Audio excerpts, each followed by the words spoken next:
Thank you.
signature item from Rajasthan, Nand Bhajan, Mirabai ki Bhajan, Nand.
I would really want to thank JLIF for this wonderful opportunity and you all for such a warm presence and full attention. On tabla was Vibhakar Chaudhary and on harmonium my good friend Sumit Mishra. I would like all of your blessings for a wonderful musical journey ahead. Thank you. Goodbye for now. Bye. Thank you to Anirban Bhattacharya for such a stunning musical performance this morning. What a way to start the day. And it's wonderful to see so many of you here this early. Thank you for coming along to day 3 of the Zee Jaipur Literature Festival. The first session here will be going on at 10 o'clock, so in about 15 minutes. That session is the Sialkot Saga with Ashwin Sanghi in conversation with Kajol and Sudha Sadanand. That session will begin in 15 minutes. And while we're waiting, I'll take this opportunity to do a little bit of housekeeping. And prior to that, I'm going to run through our sponsor list because without the sponsors, none of this would be possible. And we're so, so grateful to all of them for helping the Zee Jaipur Literature Festival take place every year. So the naming partner is Zee. The naming partner for this venue, the front lawn, is Rajnigandha Silver Pearls. And Rajnigandha has a lounge here at the back of the lawn. You may or may not be aware that every day they're running a short story competition. So if there are any budding writers out there, why don't you pen a story in 6 words? That is the nature of this competition. It's a 6-word short story competition, and there is a prize awarded for the best 6-word story at the end of each day. So you can submit your story to the lounge at the back of the front lawn. We're powered by Airtel. Other venue partners are Google, Ford, and the Mahindra Humanities Center.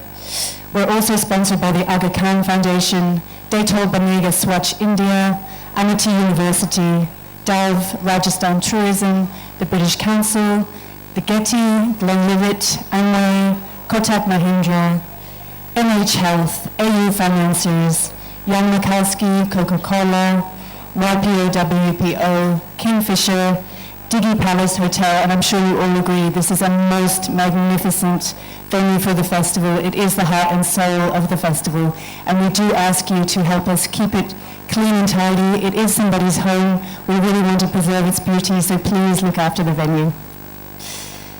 Rambagh Palace, the Meridian, Clark's Amir Hotel is also a sponsor, and that is the venue for the evening concerts. In case you don't know about those, we have world music every evening through the festival. Those concerts begin at 7:30 p.m. Tickets are available on the door for 400 rupees. The State Bank of Bikaner and Jaipur, Indigo, Uber, Penguin, Random House, Nestle, Royal Treasure, who provide the beautiful furniture that is currently not on stage, Patrika Group, Red FM, Dynamic Bahaska, DNA, and Twitter. Now with Twitter, the hashtag is ZJLF, ZEEJLF, and there are prizes also going out each day for the best and the most frequent tweets. So please do join the conversations there and give your opinions and feedback on the festival as we progress. Ordinary housekeeping, obviously we're expecting a big crowd this morning for the 10 o'clock session and subsequent sessions as well. Please do keep this aisle clear, this horizontal one. You can't stand in that aisle. If you really can't find room, a few people can sit at the front, but we won't encourage that too much. But please absolutely keep that aisle clear. No flash photography is permitted during the session. Please put your phones on silent. If you need to take an urgent call, please leave the venue in order to do that. Should anyone need medical attention, at the entrance to the venue where the arch is, you'll find the medical facilities there. And very importantly, out of fairness to everyone attending, do not hold seats with objects. We're only holding seats with actual people in them. Okay? No saving of seats, and please watch your possessions. We can't take responsibility for those.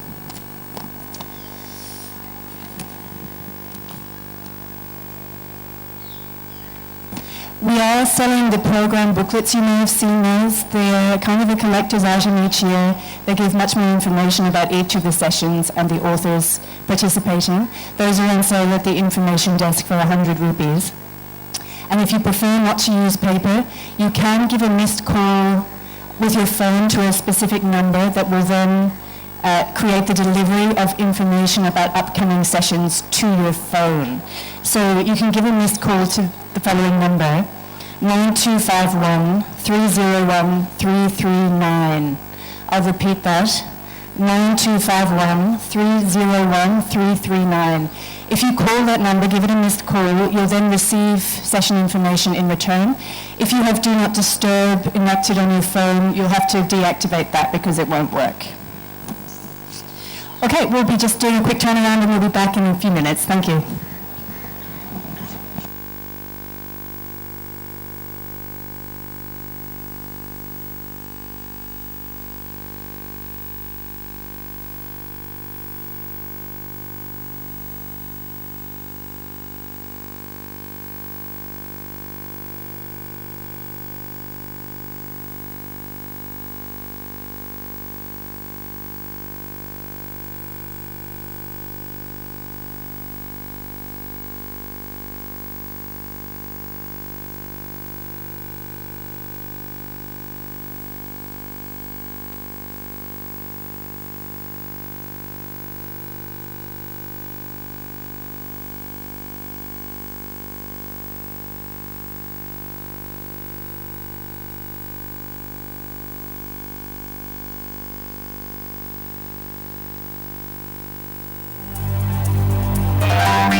We believe in bringing the world together through entertainment. Z Entertainment. Vasudhaiva Kutumbakam. The world is my family. हीरे मोती से कब दूती हैं खुशियाँ, शोहरत तो दिल की कमां, बाजार में कब बिकती हैं खुशियाँ, शोहरत तो दिल की कमां।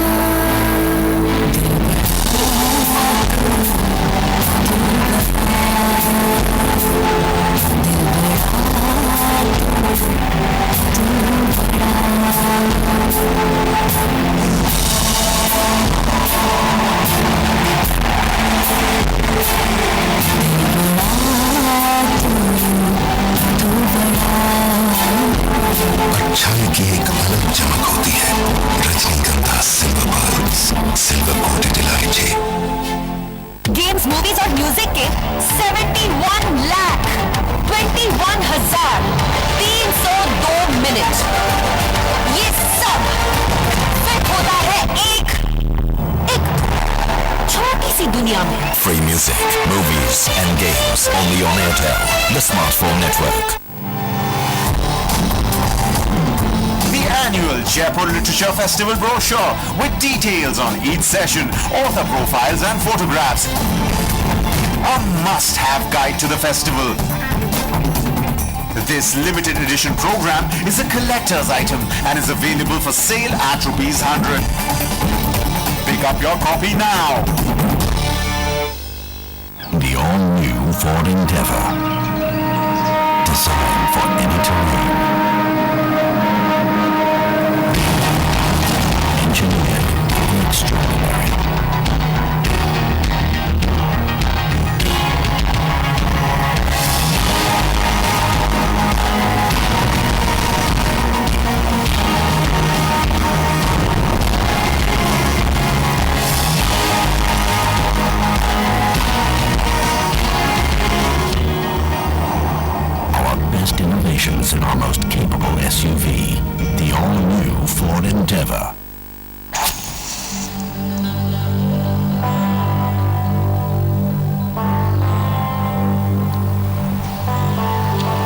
there's this magic about India.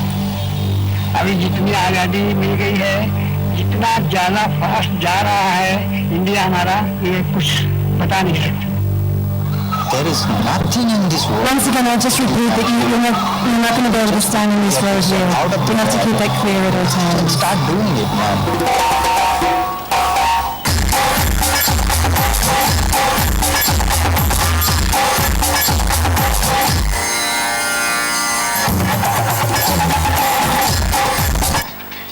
If you're really squashed over there at the edges of this horizontal aisle, a few people can come down and sit in this central aisle here.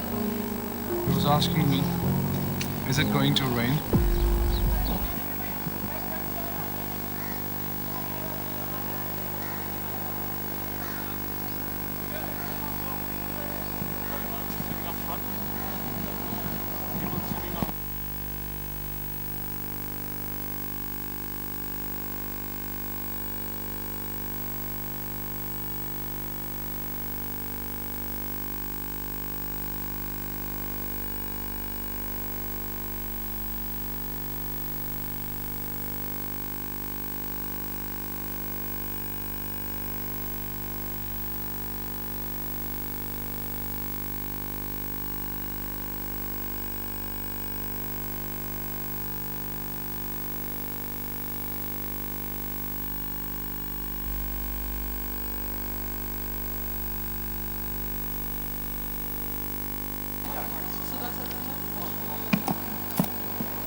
Ladies and gentlemen, good morning. Welcome to the Rajnigandah Silver Pearls front lawn. We have a magnificent program in store for you today, and this first session is no exception.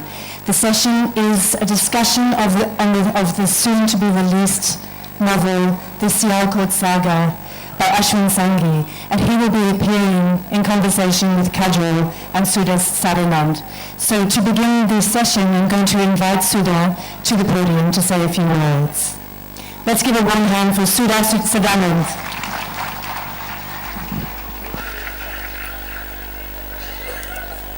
Good morning, Jaipur. How are we doing this morning? Let's have a roar, yeah. Thank you so much. So ladies and gentlemen, thank you so much. Again, the boss says I should ask it again, so I better, or else he'll take me off stage. How are we doing this morning, Jaipur? That's like it. Good morning, everybody, once again. On behalf of Westland and JLF, I extend a very warm welcome to all of you at what is indeed a historic moment in the world of Indian publishing. The unveiling of this year's most awaited fiction title called The Sialkot Saga. I shall reserve the suspense for a bit longer. I know you all know it, but then there is another suspense that we all have to wait for. But I shall begin this morning by welcoming one of India's best-selling and the Sialkot Saga's author, Ashwin Sanghi, on stage. Ladies and gentlemen, I present you Ashwin Sanghi.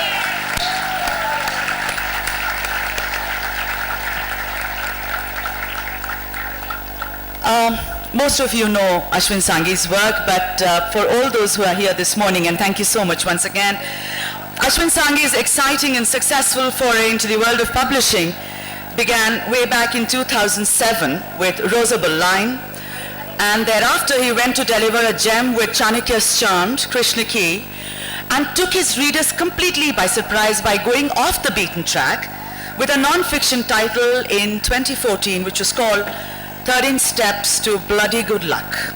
And this morning, we are privileged to unveil Ashwin Sanghi's next book titled The Sialkot Saga. Thank you so much, Ashwin. And now, ladies and gentlemen, an actor who has exploded every myth in the rule book and essayed some of the most unforgettable parts in Hindi cinema. I present to you, Jaipur, this morning, Kajol, who's best known among several others, yes, for the cult film DDLJ and the recent hit Dilwale. You really don't need me?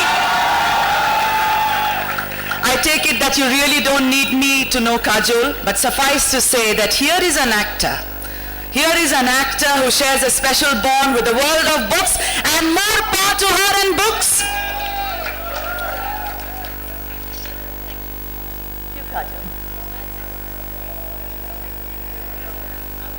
We are so privileged to have Tanuja ji in our midst. Padharo mare des, that it's such a privilege. Ladies and gentlemen, Tanuja, and I know what we are all thinking. Some of us are thinking, Raat Akeli hai, and I'm thinking, Meri jaan, mujhe jaan na kaho, Meri jaan. That's who she is. Fantastic. I'm such a fan, Tanuja ji. Thank you so much. So let's begin the session, should we? So Kajol and Ashwin, can we begin the session this morning? Yeah? So let me go there. I'm going to field some questions, and I know that I'm going to make a complete fool of them myself because it's Ashwin and Kajol. So let's roll. Yeah? Let's go.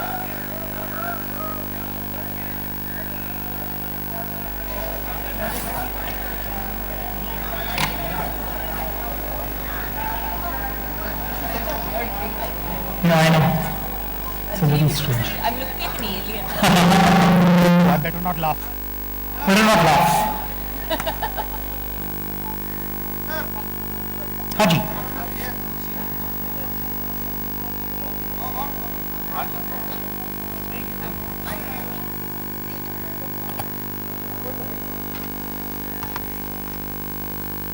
Thank you. Thank you. Okay. Thank you. Thank you for that. I really appreciate it. Thank you. So, are we ready? Can you hear me? No! Can you hear me? Yeah! With or without the mic, right? So, unfair. Can you hear me now? No! Yeah, now, yeah, let's go. We need some more volume on your mic. Yeah? Can We need more volume on this mic. You know what would be nicer if you took out your hair for a minute? If you took the hair out. This is a historic moment, ladies and gentlemen. I need pictures. Imagine Kajol doing this to me. Doing your hair? Yes. I don't know whether that's a good plan or not. Mine has not been perfect in the past years. Ouch. Okay. Yeah. Now try it. Thank you. Much better. You look better as well. So we should begin at the Yes. beginning. Kajol. Microphone volume. अब है चलेगा शुरू करें but he's so weird yeah like I'm doing it is weird. Hello. You're looking like an alien but a good looking alien, a really good looking alien. Love you for that. Yeah, stunning alien. Yeah. Indian alien. Yeah, can we? Yeah. Ralph, I only trust you. Yeah, okay.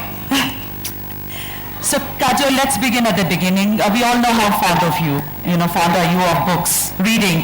It was said that when you started your career, you'll always be reading on the sets. This is what we heard, we read. I still do it. Yeah. So, was it something you took up on your own, or was it inculcated by, others in the family, like Tanuja ji? That you have my to mother, no two ways about it. I don't remember a time when my mother didn't have a book in the loo or on the table or a whole stack of books everywhere. तो जहाँ पे भी देखो मुझे सिर्फ किताबें दिखती थी.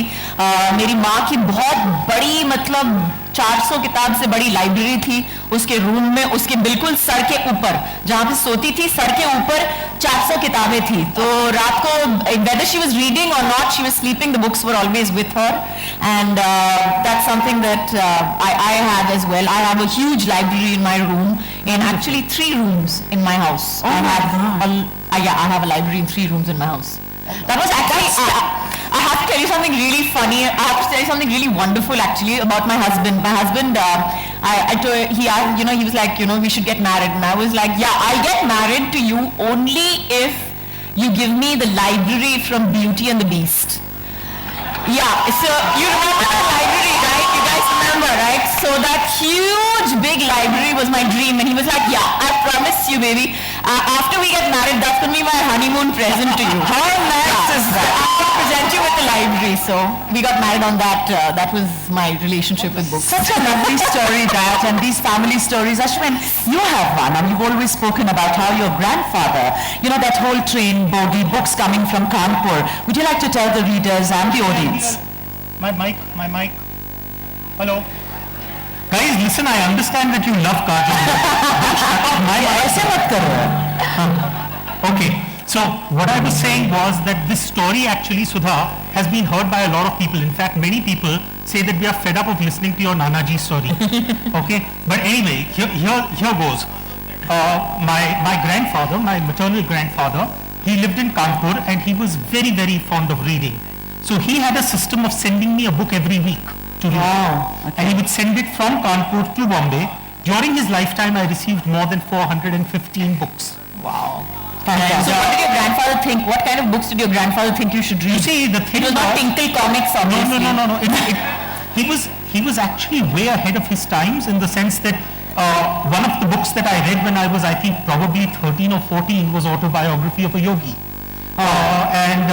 Besides that, he sent me classics, but there was a naughty side to the man, so he also sent me Lady Chatterley's Lover. And how old were you when you read that?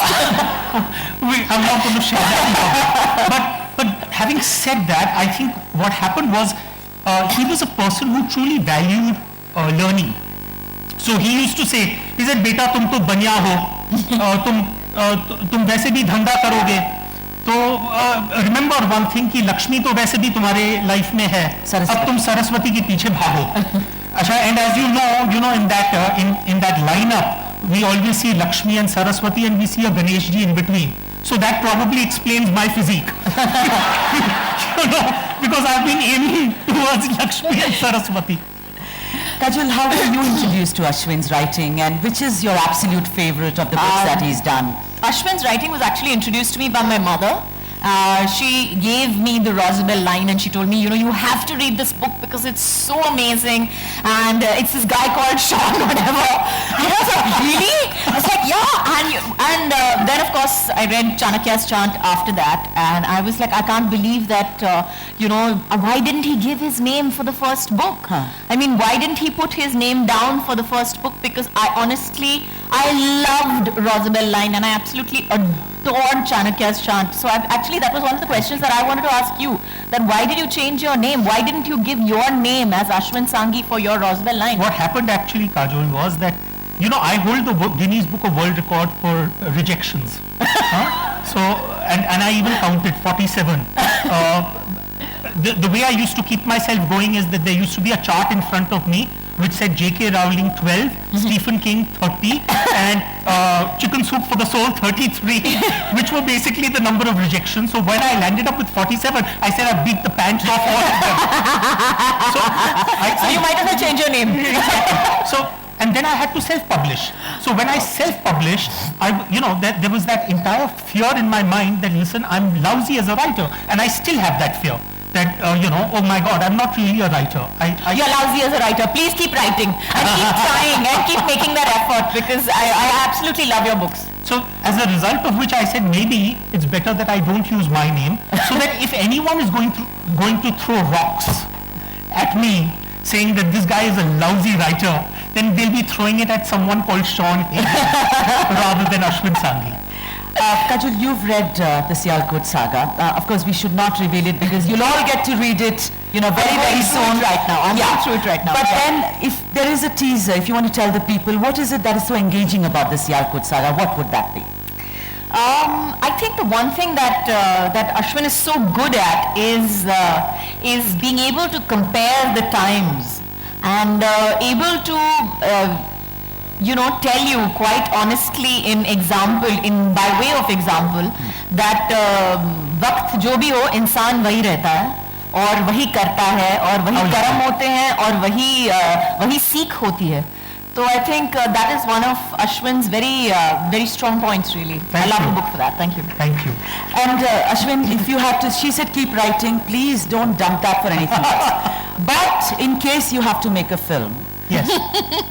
Which book would you select for you to cast Kajol? I don't know if Kajol will do the film, but considering that you both like each other's work so much, what would you think would be a perfect fit? I want to play Chanakya. What nonsense is that? I mean, you don't get a choice in that matter. But the problem is, Kajol, you don't have a choti. You need to have a choti for Chanakya. Have you heard of FX? Okay, thank you very much. This is the first session. Do not go away, there's lots to come. Kajol, I want that you know his work so well. We have to figure if he knows your work that well. And I'm sure all of you are going to enjoy it. Kajol is going to ask Ashwin some questions. And after that, there's going to be some trophy and stuff like that. But then, the questions, you want to read it or should I? Why don't you ask them? Okay. Stupid ask. This is Kajol. I know I'm not Kajol, but I'm her voice. We're doing a Shamita here. So these are questions to you, Ashwin. Your time starts now. Not fair, Yasudha. No. Listen, it's okay. Look. Okay. Fine. We got to know each other's work, right? And this is an actor who has a body of work. Yeah. Okay. Every answer please is going to be DDLJ, my favorite movie of all time. Mine too. But please do not prompt this man because he needs to know Kajol's work. Okay, here goes. I was a villain in a movie and ended up getting the film for award for best performance in a negative role for it. Which one was it? Go. Yes. Yeah. Applause is okay. Kajol is here, but applause for this question. We just asked 3 questions to you. Okay. You like DDLJ so much, right? So this is a DDLJ question. For how many weeks did DDLJ continue showing in Maratha Mandir? Do any guy, it's more than 1,000. Take your I don't know how many exact weeks is. 1,009. I know it's very close. Okay. I should get that. Yeah, you get that. Take care. It's okay. Okay, this is the last one. In which film does she have a double role? No? Yeah. There was a sound there. There was a sound there. Dushman. Yes. Thank you so much. And now, thanks, guys. Thank you. And I think now, Ashwin, you have to ask these questions to Kajol about your books, and you can. Kajol has already answered the Sean Higgins question. that what was the... See, I've given you so many lovely compliments, you don't need to ask me any questions. You're not going to ask Kajol any questions? No. She already knows my work so well and she's already praised me. Now the job's done. Okay. Now that they both have a mutual admiration society and that answer, I just want to tell all of you that, Ashwin has this fantastic talent, I'm sure a lot of writers have, that he brings history, politics, and of course fiction is the kernel of his novels. So Sialkot Saga is an example of that. I'm now inviting Ashwin Sanghi to speak a little about his book and also take this session forward. Ladies and gentlemen, once again, here, Ashwin Sanghi for all of you. You want me to come there or can I speak from here? Jaise bhi karo. Well, this is, honestly speaking, first of all, I must tell you, I'm very excited that Kajol is here. I mean, this is a moment, and as they say, for a writer of history, this is a moment in history. I'm even more excited that Tanuja ji is here, because it's just such a wonderful pleasure to have both mother and daughter, who are both so fond of reading, to be here on this special occasion. So thank you, Kajol, and thank you, Tanuja ji. As far as the Sialkot Saga goes, it is a labor of love. Everyone's been talking about the fact that when are you going to come out with that book, because I announced the title even before I wrote the book, which was almost about 2.5 years ago. And since then people have been pestering me saying, when is this book going to come out? And the problem is that I realized that this was I had sort of thrown myself off the deep end, as it were. Till now, most of my books have been basically in the space where they traversed a little bit of mythology, a little bit of history, and then a very strong contemporary story. Sialkot is a little bit like that in the sense that there is some amount of ancient history in it. There is a touch of mythology in it, but the bulk of the story is the 70 years since independence.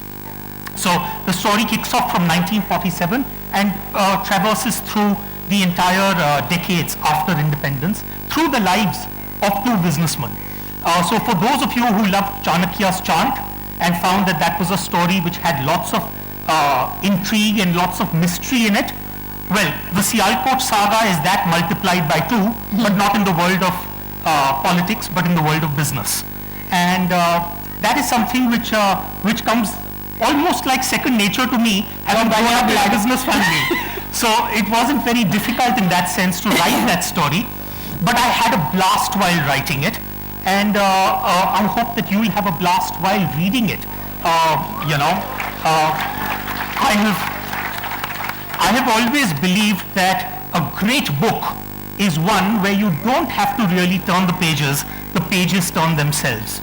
And I can't remember who was the great man who said that easy reading is damn hard writing.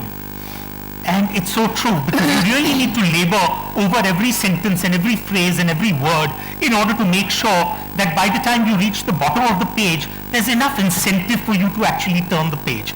So I've tried to do that, but only time will tell as to whether my efforts have been successful or not. So thank you so much. There's good times, and I'm sure it will do very well. When Kajol and Tanuja ji walked in, I have to say this to all of you here, Kajol said, I'm so happy to see such huge crowds at a lit fest. And Tanuja ji said, when someone said, isn't it incredible? So Tanuja ji said, that is how it should be. People need to read more, they need to discuss books more, and that is how it gets to you. Kajol, that's what I want to ask you, that his writing, which has history and politics, do you find that easy reading, or the way he does it? Yes. Yes. And do you think that the plots and the subplots and everything that come, does it give you that expanse, that canvas that that you're totally immersed in it? Definitely, no two ways about it. As he said, easy reading is, I'm sure, the most difficult kind of writing, because I've read a lot. I've read a lot of books by supposed great authors, and I found most of them bloody boring. They were really, really difficult to get through. Most of the people who say that they've won great prizes and stuff like that, I touch those books very, very carefully. I pick them up I'm like, okay, should I, shouldn't I? Only for one reason, is that I truly believe that a book should, as he said, those pages should turn themselves. You shouldn't think too much about it and just get totally immersed by it. It's a movie unfolding in front of you, and it's your own imagination that should take flight. That's why I pick up a book. I do not pick up a book. I do not read because I want to make myself a better person, or a much smarter person, or a more intelligent person, or anything like that. I read just for the sheer pleasure of picking up a book and going somewhere else. Talking of which, Ashwin, I'm sure this makes every author and all of us who are fond of reading and books nervous, where there is discussion that people are reading less and less. But when I listened to Margaret Atwood the other day, she says they're reading, but on different platforms. Yes, what do you believe, Ashwin, that are we reading less now, or are we reading differently? I think, first of all, by the sheer crowd here, and at Jaipur Literature Festival in general, one can realize that whether people are actually reading or not, the interest in books is very much alive and kicking. I would just like to say one thing, Ashwin. Yes. I really would like a translation of your books in Hindi.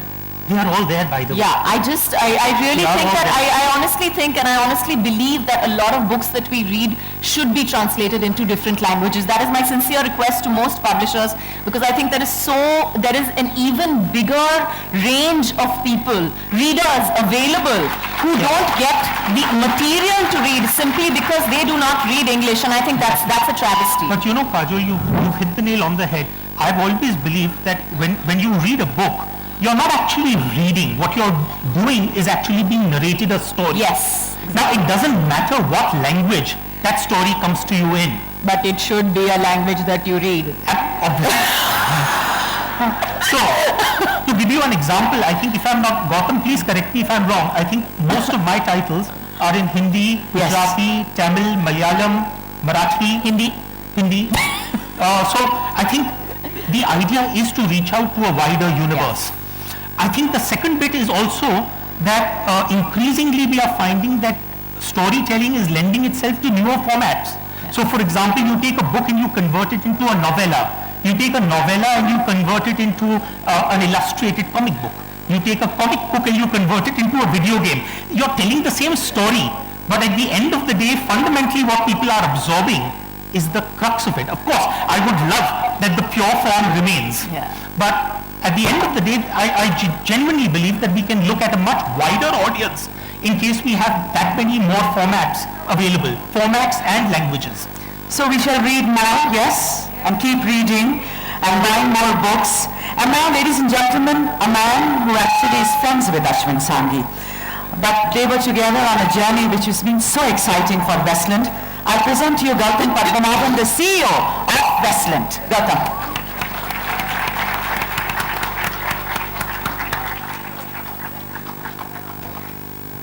Would you like to talk from there? Okay. Sit, why don't you stay? Yeah, wait. Yeah, please say your words.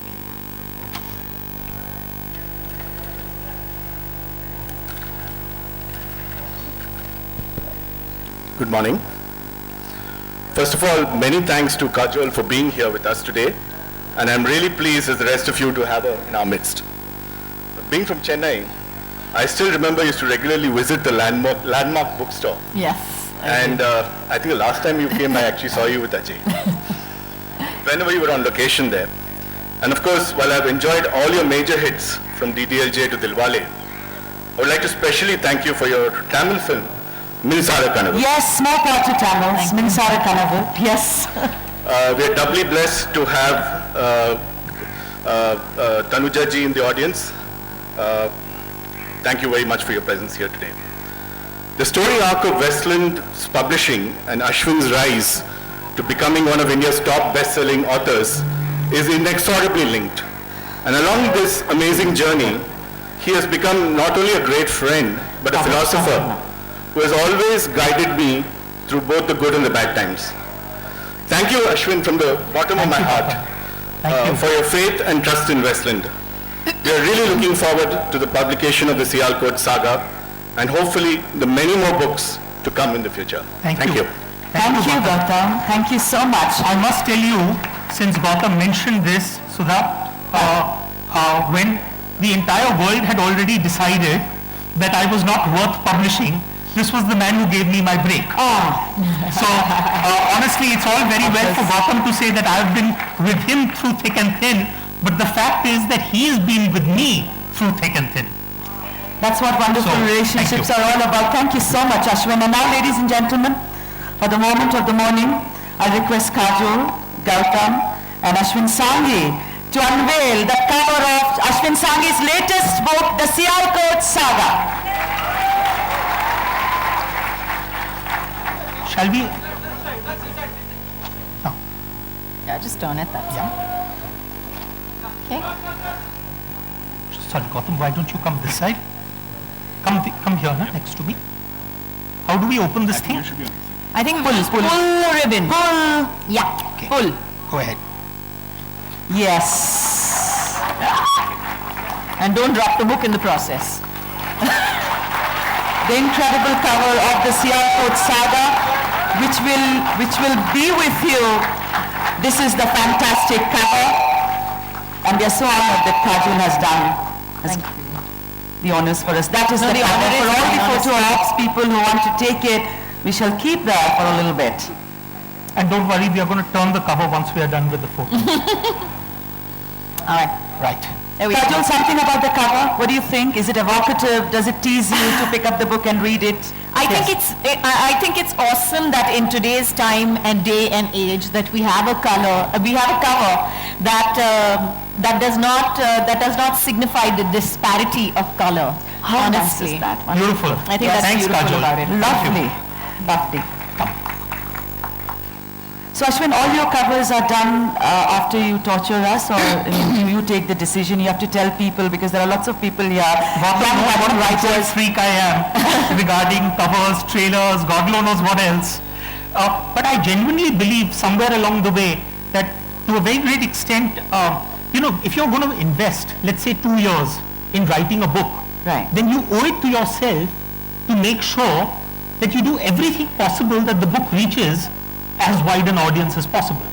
And there are those who say that, don't judge a book by its cover. That's pretty wrong actually. Please judge this book by its cover. Please judge this book by its cover. Please judge it by its cover.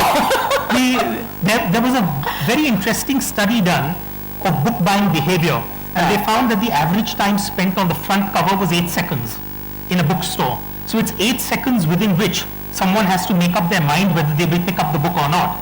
So, the intention is basically to grab you. You like the cover, Jaipur? Not loud enough, I mean, come on. Yes, thank you so much. They're also not judging the book by its cover. They're trying to read the back of it, I'm sure. And now we have a video trailer. This is about Ashwin Sanghi's passion. It's about the Sialkot Saga. It's about what makes Ashwin Sanghi tick and so wonderfully. So can we play out the trailer, please? Oh, on that screen. Oh. Yeah. Okay.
people missed it. If we have the time, we'll play the video again whenever you want us to play that again. Thank you so much. What would all of us be without Twitter? I mean, you want a controversy, you want praise. We all go to Twitter. We're already trending, and obviously it's because of Kajol and Ashwin Sanghi.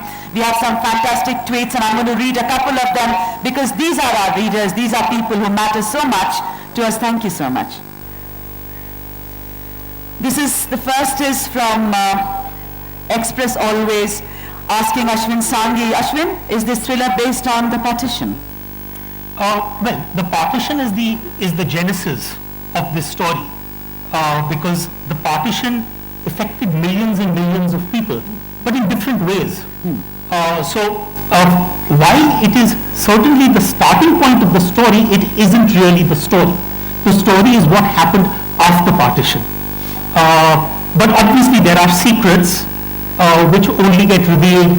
You know, I've always sort of, my effort has always been, I think it was the great Lee Child who said that the way to write a thriller is to ask a question in the beginning and answer it by the end. So hopefully by the time you reach the end of this particular book, I'll have answered the question that is in your mind. And of course, the other effort has always, you know, there are those who say that, you know, oh, but how does one write a compelling story? So just for the wannabe writers here, I want to say three things that I look out for. One, that the first paragraph of the story should suck you in. It just must pull you into the story. The last paragraph of every chapter must force you to turn the page.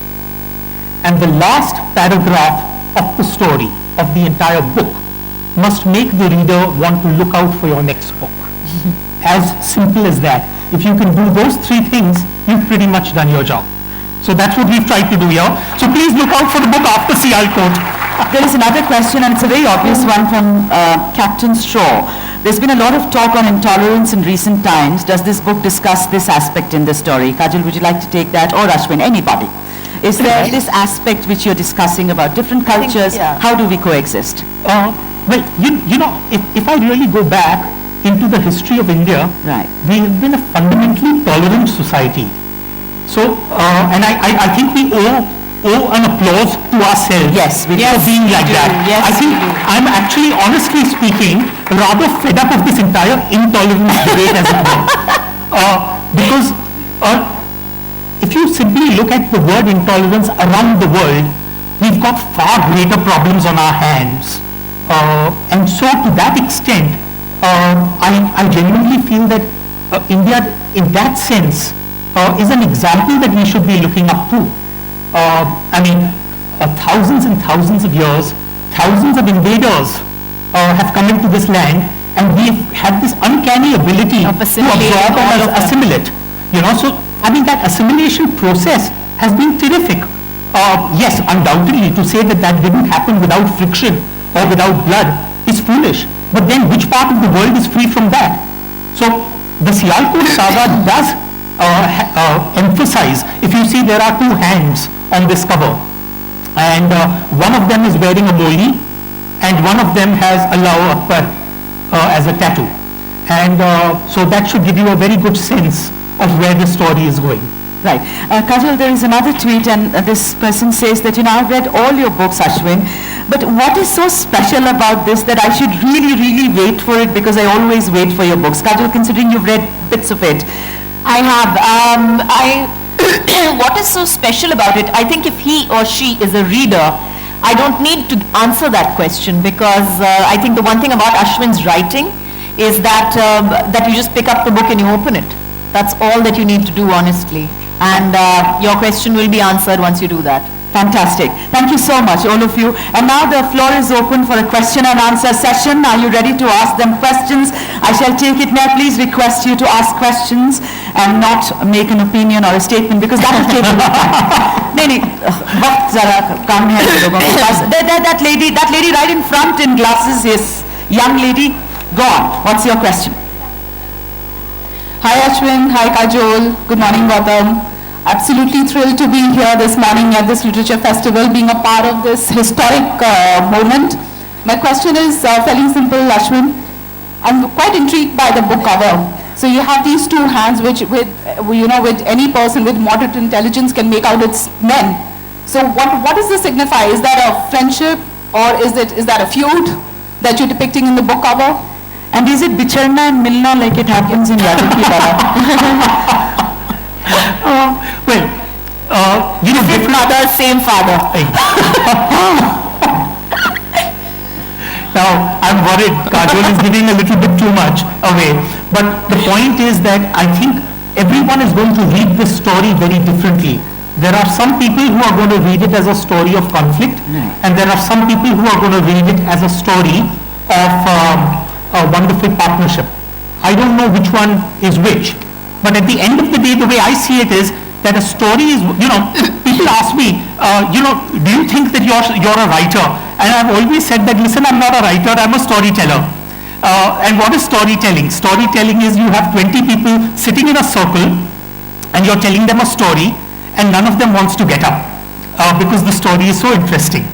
I think it was the wonderful Alfred Hitchcock who told us that the length of a movie is related to the capacity of the human bladder.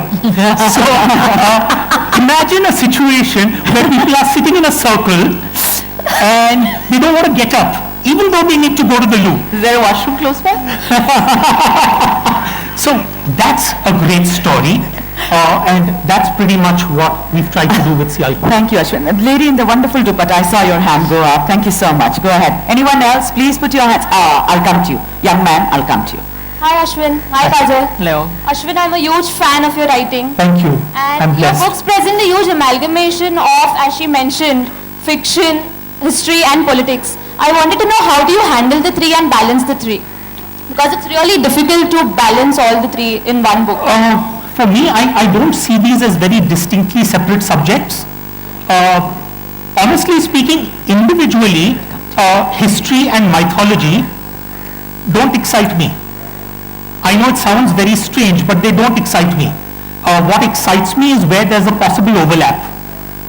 So where I could look at something from mythology and say, could there be a kernel of truth in this? I remember a couple of years ago, and Kajol will find this story very, very interesting. I was in Kolkata and I had a couple of hours to kill, so I went into this little unassuming temple. And when I went in there, there was a puja going on. A Panditji was doing an aarti, and I wondered as to what the deity was, and it was actually a portrait of Amitabh Bachchan. And so I thought you'd say that was a portrait of me. Well, that's happening. How would it not be? That's under construction. I saw one hand go up right there. Please, somebody get the mic to But that it was young so man. incredible. And so, there's a pujari doing this. I walked out, Kajol, from that place, and there was a little boy. He was selling prayer books. So I picked up one. I bought it.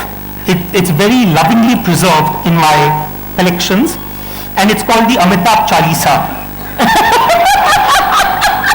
And I thought to myself,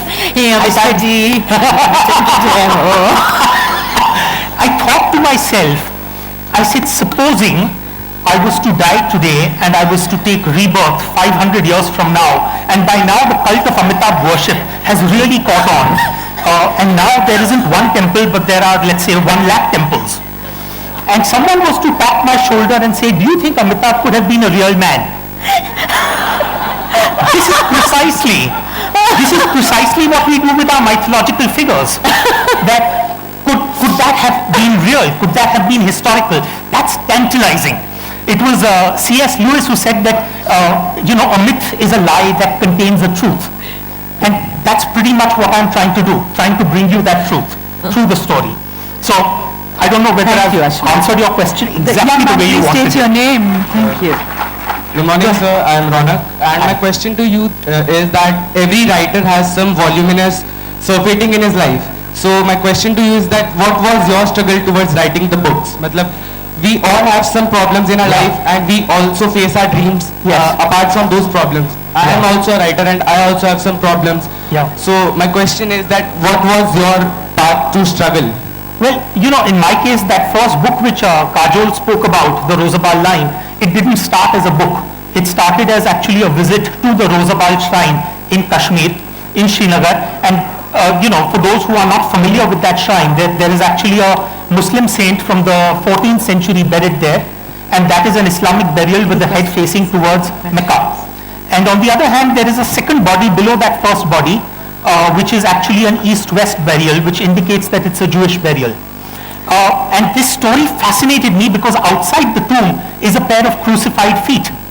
And I said, my God, this is an incredible story. The possibility that Jesus Christ could have visited India or could have possibly even died in India, could have possibly studied in India. It was a wow story. And so I ended up spending the next 2 years researching it. But after I had finished researching it, I had voluminous notes and I handed it over to my wife, who currently is not listening to me, as she usually doesn't. But smart woman. So I handed over my notes to her and I said, why don't you read it and tell me how they sound? And the next morning she told me, she said, congratulations. So I was about to receive some good news and she says, you found the cure for insomnia, because the first 2 pages and I fell asleep. So you need to make this into a story. So I converted that research note into a story over the next 1 year. So basically his struggle was that his mom brought him up well, he went to a good school, all that, and that was his struggle in life, and eventually his struggle was that his wife did not think it was very interesting, but eventually he tried to make it interesting for her. But I must tell you, a lot of people think that struggle is simply about, like for example, there is someone who comes from a family of limited means, and that is a struggle. Because you need to earn your bread and then you need to continue writing. The problem is sometimes you also come from a situation where, what I call the golden handcuff. So in my case, for example, I went to the right school, I went to the right college, I got an MBA at the right time, I married the right girl, I had my kids at the right time. All of that happened for me, but it was just going along with the flow, what was expected of me. And in fact, Kajol asked the question, why did you not write under your own name? I didn't write under my own name because I was really fearful about what my father would think. Because he had invested his entire life in thinking that I was going to be this great Marwadi businessman. And suddenly I say that, listen, I want to be a Jholadhari and I want to become a Lekhak. That was not going to go down too well. So I think everyone has their own, but I think the common factor, I have always said, bestsellers in our world are not the best writers. They are simply the most thick-skinned. They simply carry on, even when everyone says, you're lousy, you're useless. I remember one of the first critics who read my book told me, Ashwin Sanghi writes well, it's a good book, but it should have been shorter. Like, for example, it should have stopped on page 10. So, how rude is that? There's another hand going up. Young lady, yes. Can someone get the mic to her, please? Mic, thank you.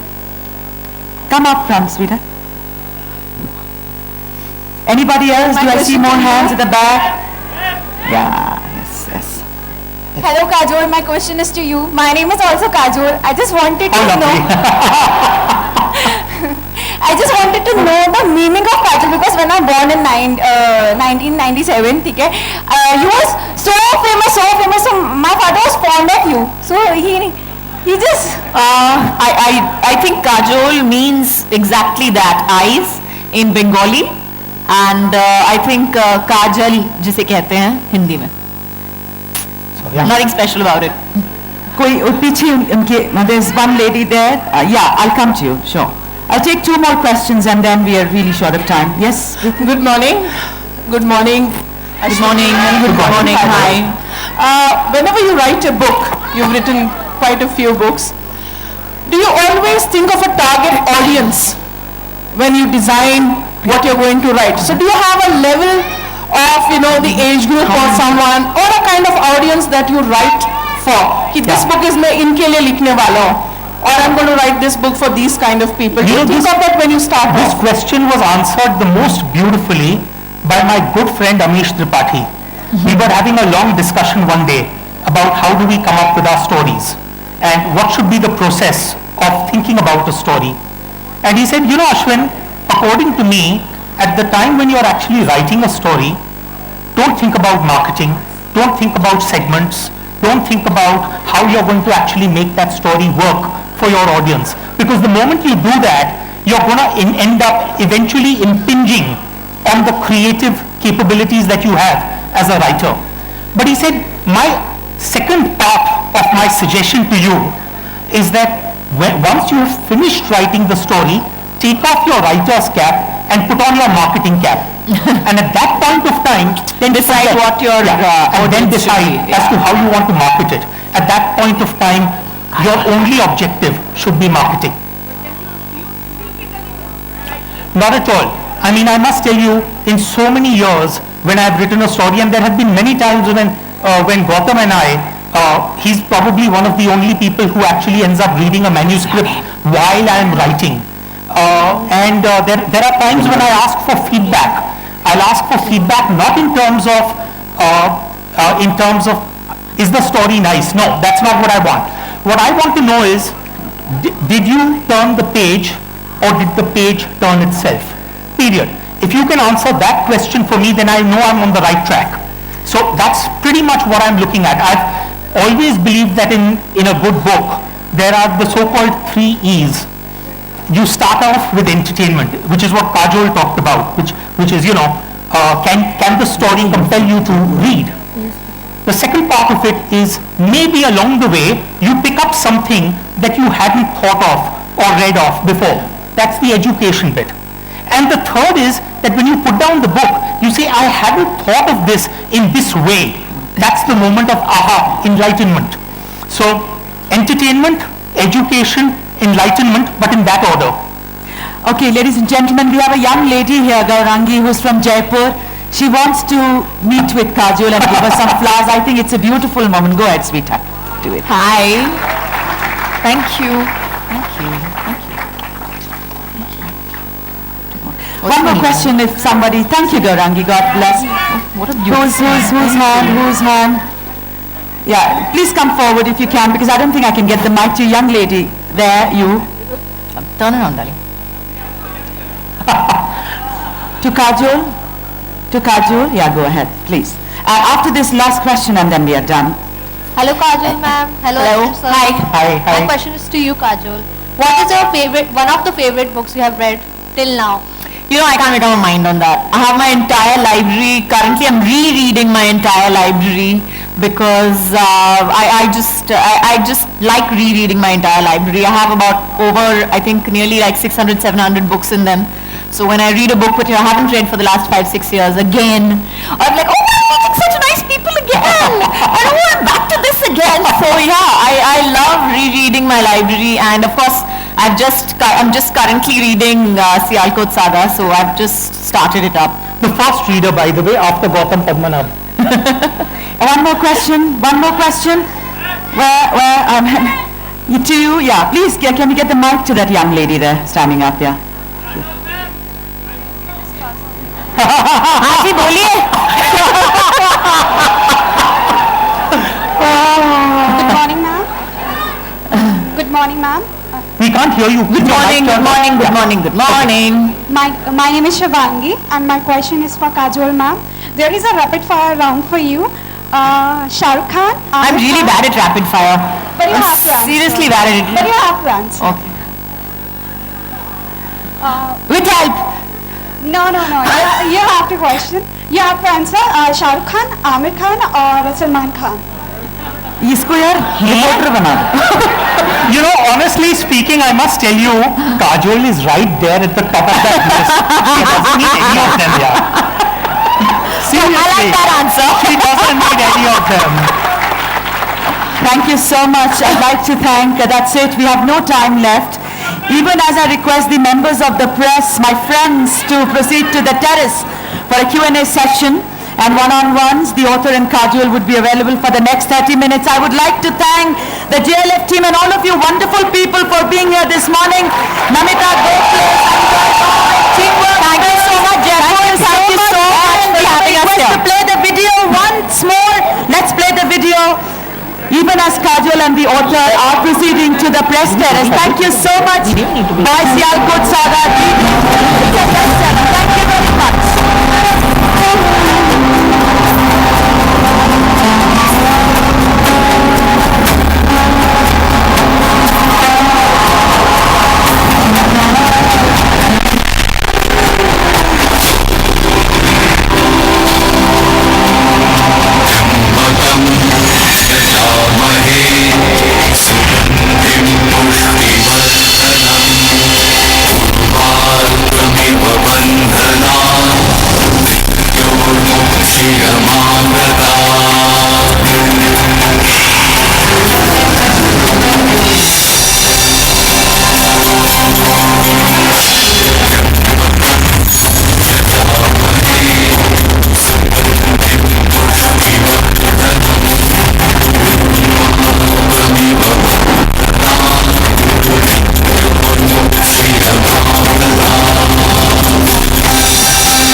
The festival's thanks go to Ashwin Sanghi, Kajol and Sudha Sadanan for that session.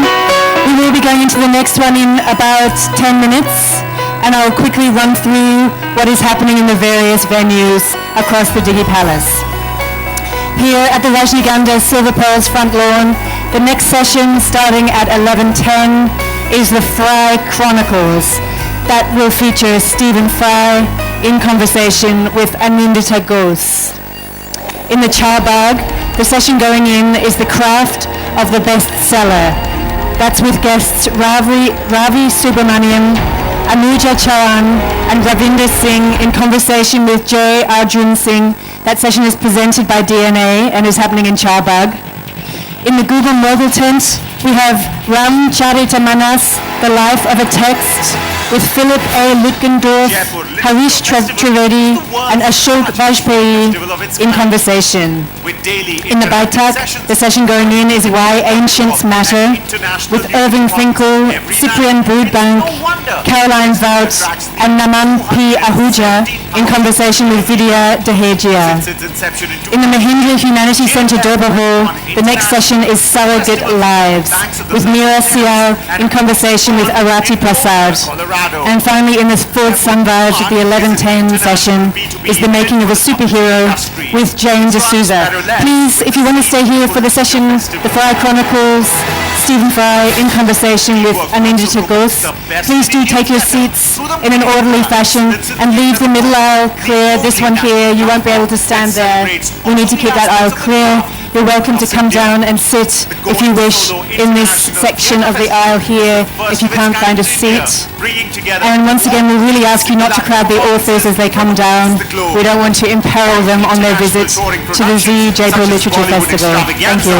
And Bollywood Love Story, a musical, have sold out shows across Europe, Egypt, and Russia.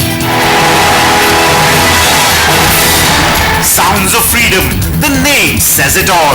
A musical celebration of freedom of expression through workshops and outreach programs. Sounds of Freedom culminates in a live concert broadcast on television and online. The sacred celebrates the spiritual through music, movement and poetry. Teamwork Arts also produces numerous international festivals. These festivals showcase the best that Indian arts and culture has to offer. Teamwork's major nationwide festival is Delhi Live, a weekend carnival in the nation's capital. Teamwork Arts and Capital Jazz present the Jazz Utsav. This is the definitive jazz festival featuring the best of talent from India and abroad. For the young and the young at heart, the Ishara International Puppet Theatre Festival brings local and international performances to audiences across several Indian cities. While the Multi-City Kahani Festival features interactive storytelling sessions and workshops championing the power of imagination. Teamwork Arts, celebrating the arts. For more information, visit www.teamworkarts.com or follow us on Facebook and Twitter.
free music, movies and games only on Airtel, the smartphone network. The annual Jaipur Literature Festival brochure with details on each session, author profiles and photographs. A must-have guide to the festival. This limited edition program is a collector's item and is available for sale at ₹100. Pick up your copy now. The all-new Ford Endeavour. Designed for any terrain. Engineered extraordinary.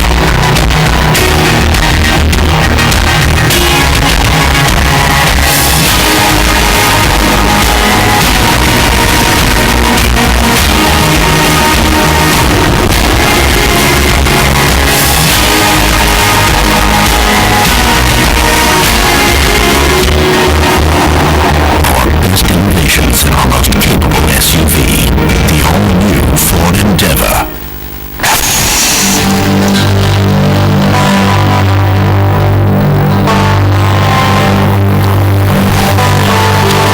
This is magic about India.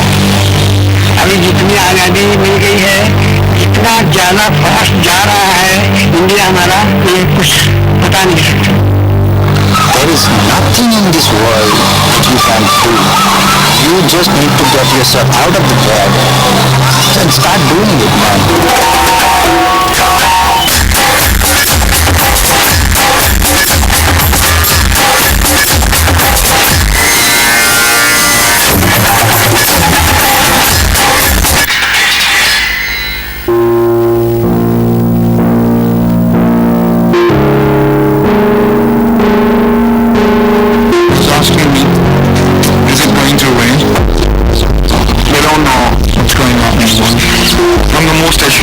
In this village.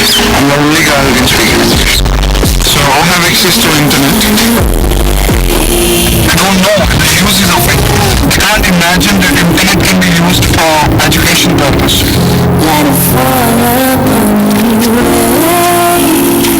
If we give these two tools, English language and internet, I can bet on this. It's going to change everything. Hello guys, as you can see, this is my house and no Wi-Fi at my house. This is my neighbor cum friend, no Wi-Fi in his house.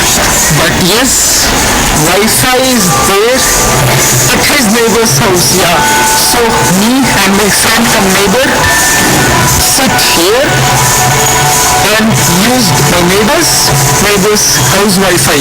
India is a country of brotherhood. We have one Wi-Fi router, but 5 families use the Wi-Fi router.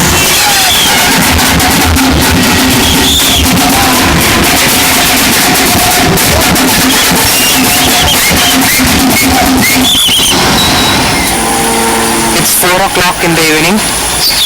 I'm currently standing outside my house and I feel what technology brings to here is truly amazing. It can change people's lives. I work as a web developer from my own house, from my own bedroom, and now I have 10 Mbps fiber optic Wi-Fi. About 5 years ago we didn't even have proper dial-up connection.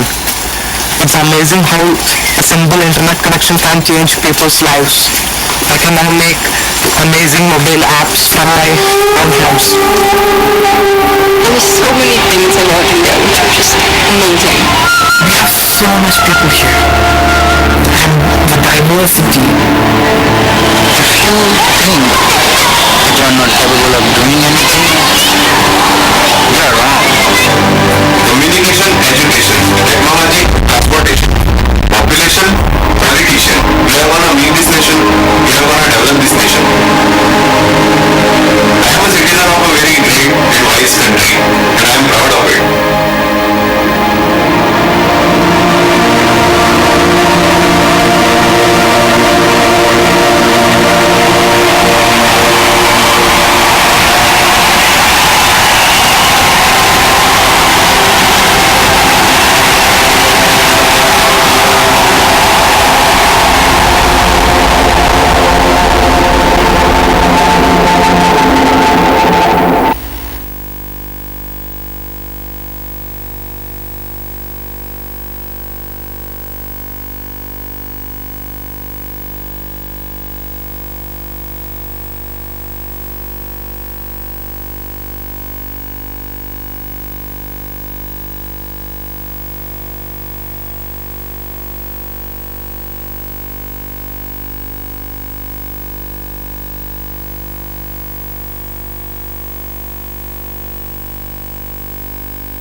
Ladies and gentlemen, thank you for your patience. The next session will go on in 5 minutes. For now, though, let me just announce again, because we're so crowded in here, this central aisle has to be kept clear, so you can't sit or stand in that aisle. Sorry, it's a safety issue. We're trying to keep that aisle completely clear at all times. Also, it obstructs the view of people behind you if you're there, so you will have to move if you are seated in that aisle there. Also, I've been told that people at the back are saving seats. We have a no saving seats policy here. Please do not do that. We only want to save seats with actual people in them, not with objects or excuses. It's just not fair to the other people who have come and also want to hear the session as much as you do.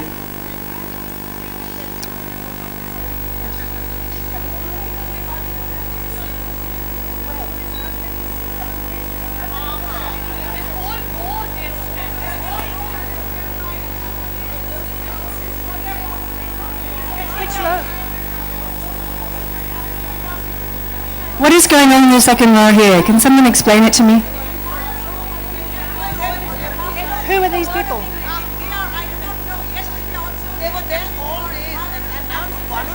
I'll fix that. I just want to give you a quick reminder about the world music concerts that we have every evening during the Z Jaipur Literature Festival. These happen at Hotel Clarks and Mayor from have Stephen for 45 minutes and then we have 15 minutes for questions, so let's just get straight down to it. Can we start with a big, robust round of applause for the one and only Stephen Fry? Thank you very much. Thank you. Okay, so Stephen, you've authored more than 10 books. 3 of them are autobiographies. You've written for radio, television, theatre, and a bunch of screenplays. And there's the occasional Apple fanboy piece of journalism. So what's the key to your prolific output? You even have a code generator on your website. I don't know what the key to the output is. I've always... Well, I'll tell you a story. You may know of a film called The Red Shoes. Michael Powell. Great film. Can you hear all right? No? Is that better?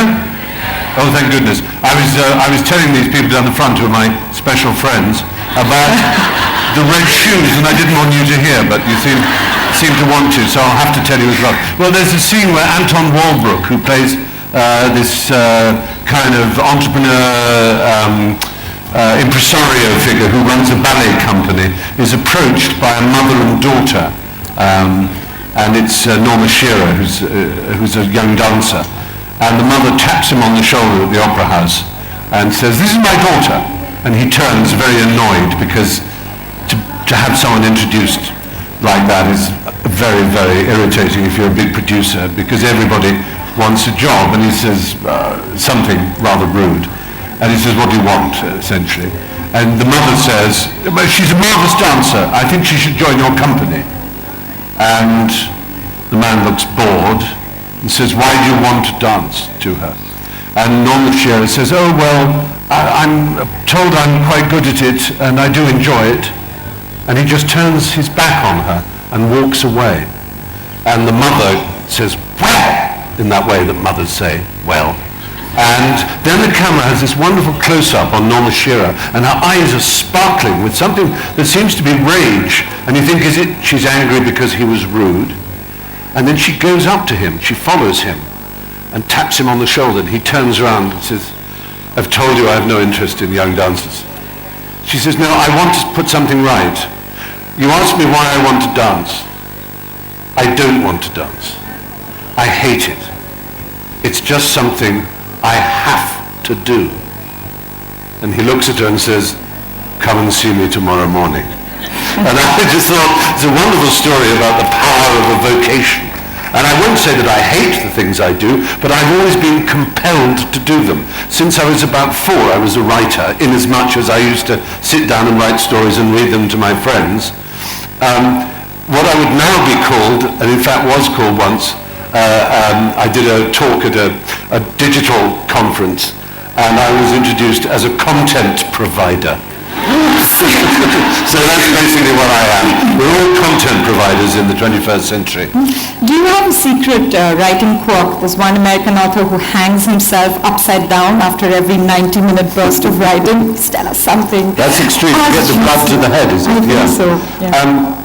No, I mean, one of my heroes was P.G. Wodehouse, who I know is extremely popular, I'm very pleased to think, in India in particular. And he was a man of extraordinary prolific output. And he'd said, I sit at the typewriter and curse a bit. And there isn't really much more to be said than that. I was telling you a session yesterday that I was involved in, the story of Graham Greene, because it's an absolute rule of literary festivals, isn't it, is that everybody is interested in process. And we all feel if we knew which kind of softness of pencil, which type of paper of notebook, or which word processor to use, we would be better writers. So we're always very anxious to know the process of fellow writers, and this is true of writers, not just non-writers. But Graham Greene used to write his 800 words a day, whatever it was, exactly that amount. But he would always finish with an unfinished sentence. So his last sentence of each morning or when he was writing was unfinished. So the next day, immediately he knew what he had to do. He had to finish a sentence. And that would prime the pump. So that's the only technique is I've borrowed that. Unfinished sentences. Yeah, unfinished. So you were lucky to have found a writing partner very early on in your career, in your undergraduate days at Cambridge when you met Hugh Laurie, and you write in the Friar Chronicles. It's Hugh Laurie, what astonishing promise and what went wrong? I don't know. So sad. You hear whispers, he became a hospital porter in Los Angeles or something like that, and it was pitiful. Now I think he's a busker. But no, I sent him food parcels, and we still remain friends. No, it was one of the most fortunate things that could possibly have happened to me after a very, very strange and disrupted adolescence involving prison and things that we may well come to. I by the skin of my teeth, got into Cambridge University, which had been my aim through my conscious, ever since I became aware of figures like, it sounds terribly pompous, but figures like Bertrand Russell and E.M. Forster, and the ones who expressed, it seemed to me, a very Cambridge empirical, rational way of looking at the world, clear thinking, and a very high doctrine of personal relations, which filtered into the Bloomsbury movement, of course, which they were very leading figures in. But anyway, I'd had this idea of going to Cambridge, not to do comedy or anything, but really to expiate the wickedness of my childhood and to pay my parents back for the appalling things I had done to them by ending up in prison and embarrassing and shaming them and all the rest of it, and apparently just throwing away or whatever promise I may have had. So I went to Cambridge really I thought I would end up growing tweed in a corner somewhere and becoming an academic, particularly Shakespearean studies, which was my passion. But I met this girl, this extraordinarily talented girl. I can't tell you what a revelation it was. I went to see a play at the Amateur Dramatic Club, the ADC Theatre in Cambridge, and it was the Travesties by Tom Stoppard. And on stage came this woman who read the 18th sonnet of Shakespeare, and just that act of reading the sonnet, she was like Pallas Athene. She was born fully armed as a great actress, and her name was Emma Thompson. And I just fell in love with her in a friendship way. We became very close friends, and I did plays with her for the first couple of years. And then at the beginning of my last year, she said, "You really must meet Hugh Laurie." And I said, "Who's he?" She said, "Oh, he's running the Footlights, the Cambridge Footlights, which is this dramatic comic club that John Cleese and Peter Cook and Jonathan Miller and all the goodies and various Pythons and so on had all been members of in the past and had an illustrious roster of alumni." And Hugh, she explained to me as we walked to his rooms, Hugh Laurie had been to the very grand school, Eton College, and he'd gone there principally to row. His father was an oarsman, a very distinguished oarsman. Actually, I'll just stop off to tell, I think, a rather good story. His father, Ranulph Laurie, had rowed in the Berlin Olympics for the Great British 8, Coxed 8. And in the final, it was against the Germans. And the Berlin Olympics was the one masterminded by Hitler, the famous one where Jesse Owens had won so many athletic medals.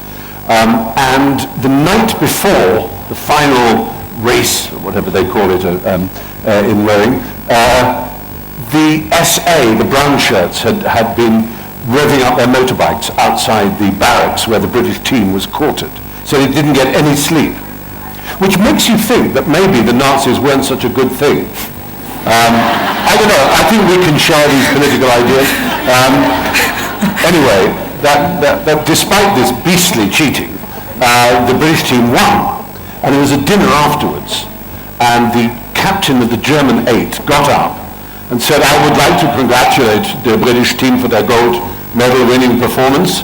And I wish to say, and I think I can say this on behalf of my rowing crew, that if we had not been born German, there is nothing we would rather have been born than British.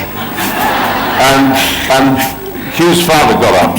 So, well, that's extremely kind, and we're very, very touched by your hospitality and your good words. And I know I speak for the British 8 when I say that if we had not been born British, we would rather not have been born at all.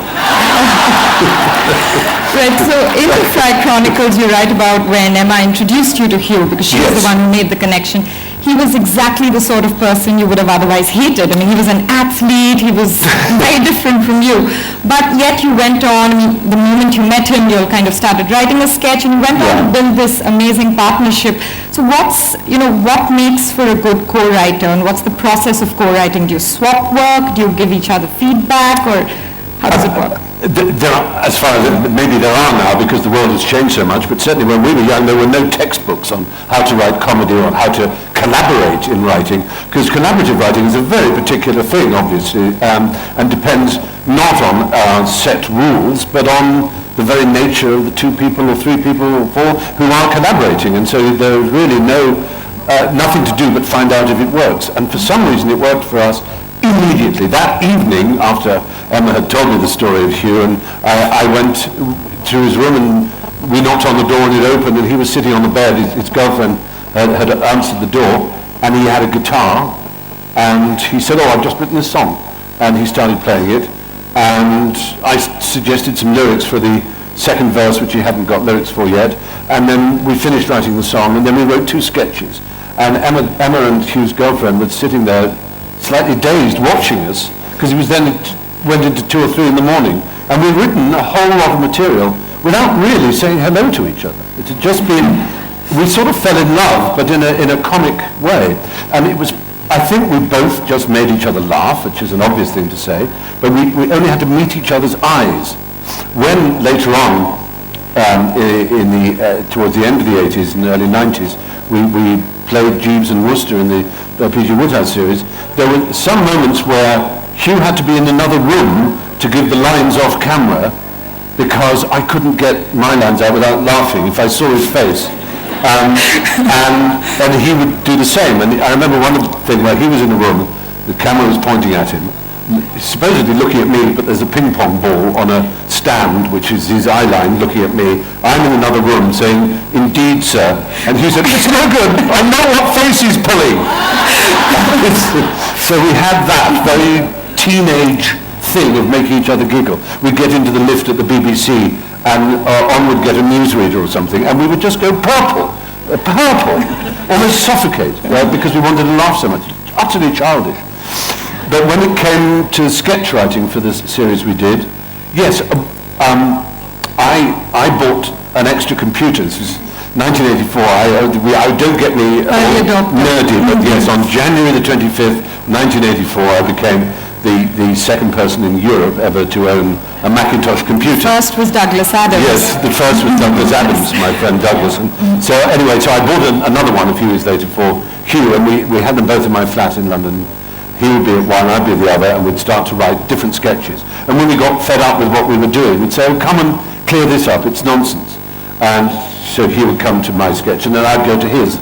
and we'd tend to pick up the pieces, and that way, by the end of it, we couldn't really remember who had started it and initiated it, but if we believed in it, it stayed. It was a wonderful, wonderful experience. So as somebody who writes and has written so much of his own material, how does a writer in you take a back seat when you're, say, doing Jeeves and Wooster or Blackadder? Are you annoying and niggling and want to edit things? Well, with Blackadder we did. It was a very collaborative process, and I was very, much with Hugh and John Lloyd, the producer. We all contributed enormously to the writing of it and the building of particular Blackadder style jokes. They're sorts of epithet that are very Blackadder, and so I can remember one where where Blackadder says, "This is a problem. What are we going to do about it?" And we said, "No, that's no good. It's got to go further than that. This, Llewellyn, is a problem. I'll go further. It is a 42-story problem with double glazing, carpeting throughout, 24-hour porterage, and a sign in the front that says, 'This is an enormous problem.'" That's the sort of one with, he'd say, "This is difficult." And say, "What's it as difficult?" It's as difficult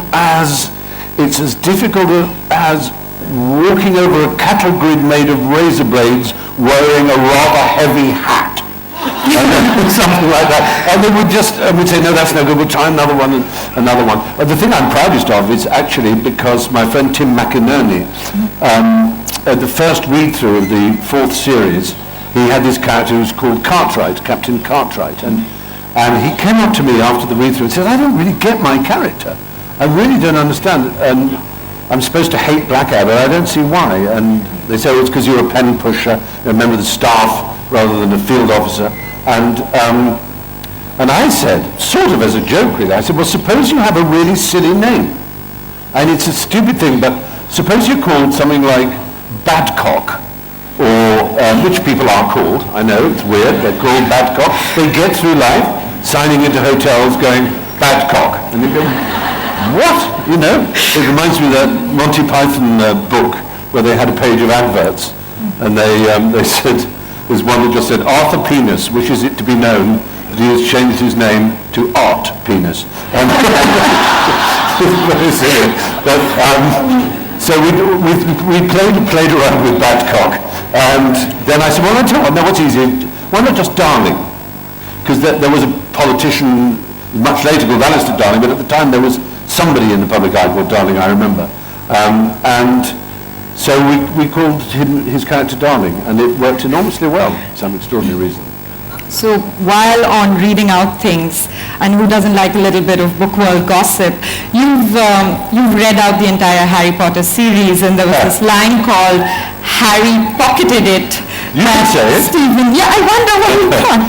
Yes, Stephen said he couldn't say, and he asked J.K. Rowling to change it. Rowling. See, you're fired. Sorry. So sorry. Rolling. Think of rolling in it. But you can't say Harry Potter. Yes, now I have this issue, you see. You have a book. This was about the 3rd book, I think. And there was just a phrase. Harry pocketed it. Did I get that right? Pocketed it. I just kept on putting in these supererogatory syllables. Harry pocketed it. And I said to the sound engineer and the producer, I said, "Look, we'll do it at the end of the day. Because I can go Harry pocketed it, but that's going to sound really odd if you squinch it up. It'll sound like Harry pocketed it. Still can't do it. Anyway, at lunchtime I called up J.K. Rowling, and said, I'm having a bit of a problem with the phrase Harry pocketed it. She said, "Oh dear." I said, "I know these books are unabridged and have to be exactly as written, but I wondered if it'd be all right if I could say Harry put it in his pocket." And she said, "No." And not only that, she used the phrase Harry pocketed it in the next 4 novels. Just to make my life difficult. So did you record it ultimately? How I did eventually got to it. I'll tell you an interesting story because it's to do, obviously book events and signings are very much part of the nature of the Jaipur Literary Festival, and that's when I think she'd written 3 books, and it was becoming clear that this was more than a very successful series of children's books. It was a literary phenomenon of unprecedented proportions. And she got back, I was reading the 3rd one, I think, but she got back from the signing in New York.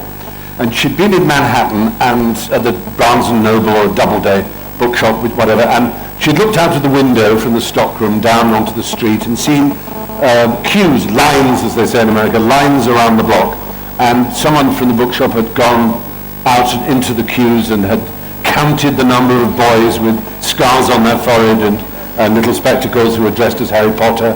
And there were even about 5 rather podgy women with gilt frames around them, who were the fat lady in the portrait, if you know the books. And it's, anyway, it was all fine. But this is quite interesting, I think. She's there, she's sitting in front of the piles of books. There's someone from her publisher, Scholastic in America, and someone from her agents who are there to look after her and make sure she's got enough water and a glass of wine maybe and a fresh pen and everything. And she starts signing. And the people come and people come. About the 17th or 18th person said, "Oh, Miss Rowling," like you, said, I have here this, I'd love you to see, hands her an envelope. And before J.K. can hold the envelope or take it, it's snatched away by one of her people. Just snatched away. Thank you so much. And she thinks, that's a bit rude. What's going on? And then this continues. She signs and signs, says hello to people, signs and signs. Again, every now and again, someone has an envelope. And before she can touch it, it's snatched away. Eventually, she gets to the end of the signing. And she screws the lid on the pen, puts it down, says, phew, finishes her wine, and says, oh, that was great, well done, everybody. By the way, though, you were a bit rude. You kept snatching away whenever people said, oh, no, Joe, you see what happened here. These people have their own storylines for subsequent Harry Potter novels. They've written that Hermione's going to marry so-and-so, and this character's going to die, and if you happen to write something that is similar to what they've written, they will try and sue you for millions of dollars. But because your fingerprints are not upon the envelope, and you have not touched it in front of witnesses, you have not touched the envelope, I can write back to any such woman and say, fuck off out of my face, you mad bitch. And sure enough, that's what's happened, of course. She got lots and lots of letters from people trying to sue. But that told her, more than anything, that she was doing something that was quite new, because that's not normal in children's literature, to have that sort of level of attention from lawyers. Anyway, that was... So you have a ferocious command and control of social media. You have a little over 12 million followers on Twitter. That's just 5 million less than India's biggest superstar, Shah Rukh Khan. So you're doing very well. Well, that's good to know. And you'll get there. So what are your thoughts on, social media and the writer's life? Jonathan Franzen was here 2 years ago and he said no one with an internet connection can be writing a decent book. He has a very, it's a good, we did kick up the arse of that nature. It is interesting. I made a point yesterday that I really do firmly believe, and that is that if you look, for example, at 1450 and the arrival of Gutenberg's printing press with movable type that ushered in the age of the book as we know it, and said goodbye to the age of the scriptorium and the monk with his pen.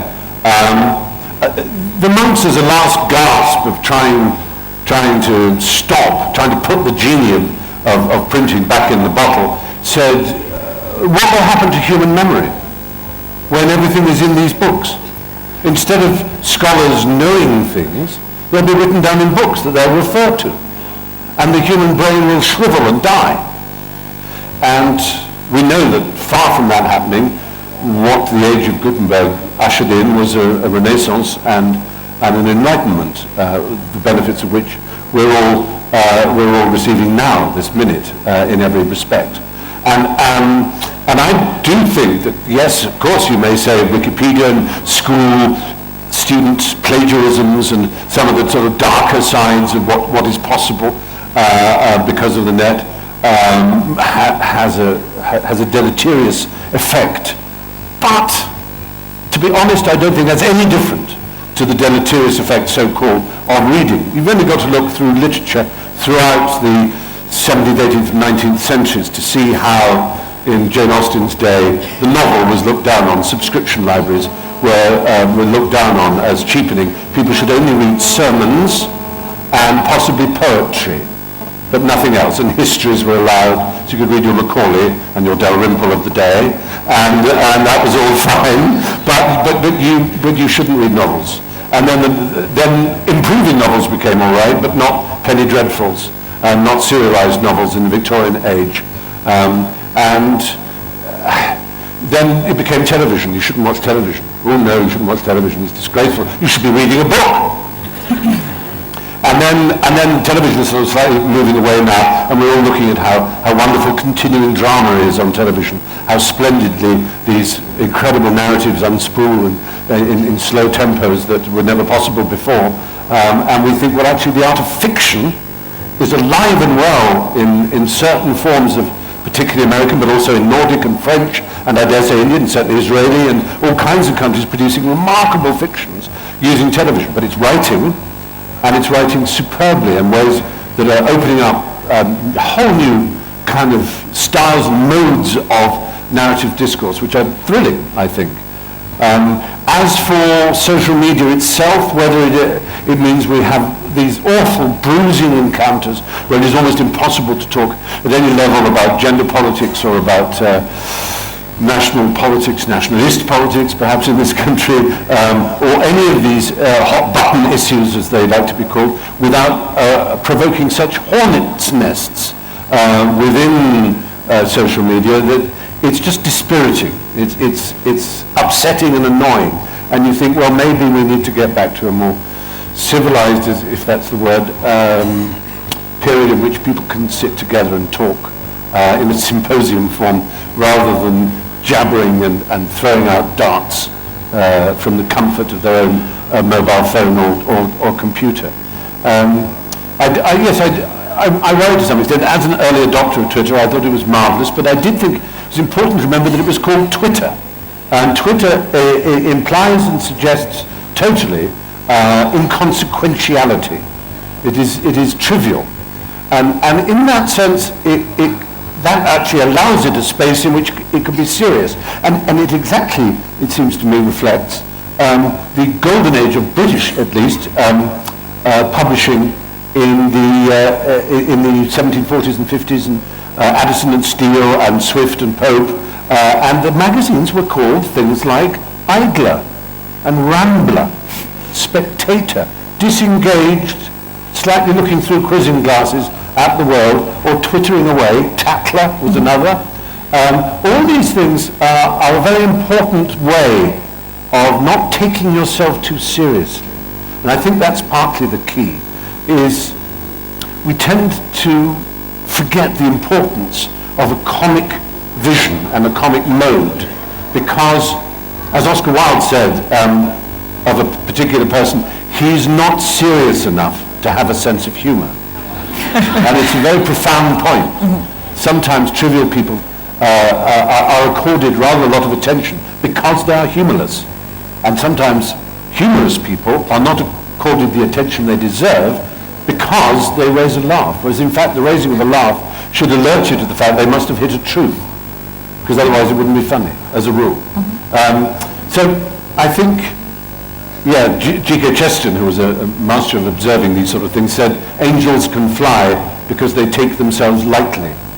And I was very lucky to have, when I was at university, I had a friend who was a member of the Shirley Society at St. Catherine's, and they invited Anthony Powell, the great Anthony Powell, to give a talk to the society.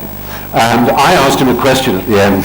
I said, you were famously a member of a generation at Oxford University. It included people like Evelyn Moore and Harold Acton and John Betjeman and so on. And when you come to universities now, generations later, is there something you miss, you think we don't have, that your generation had?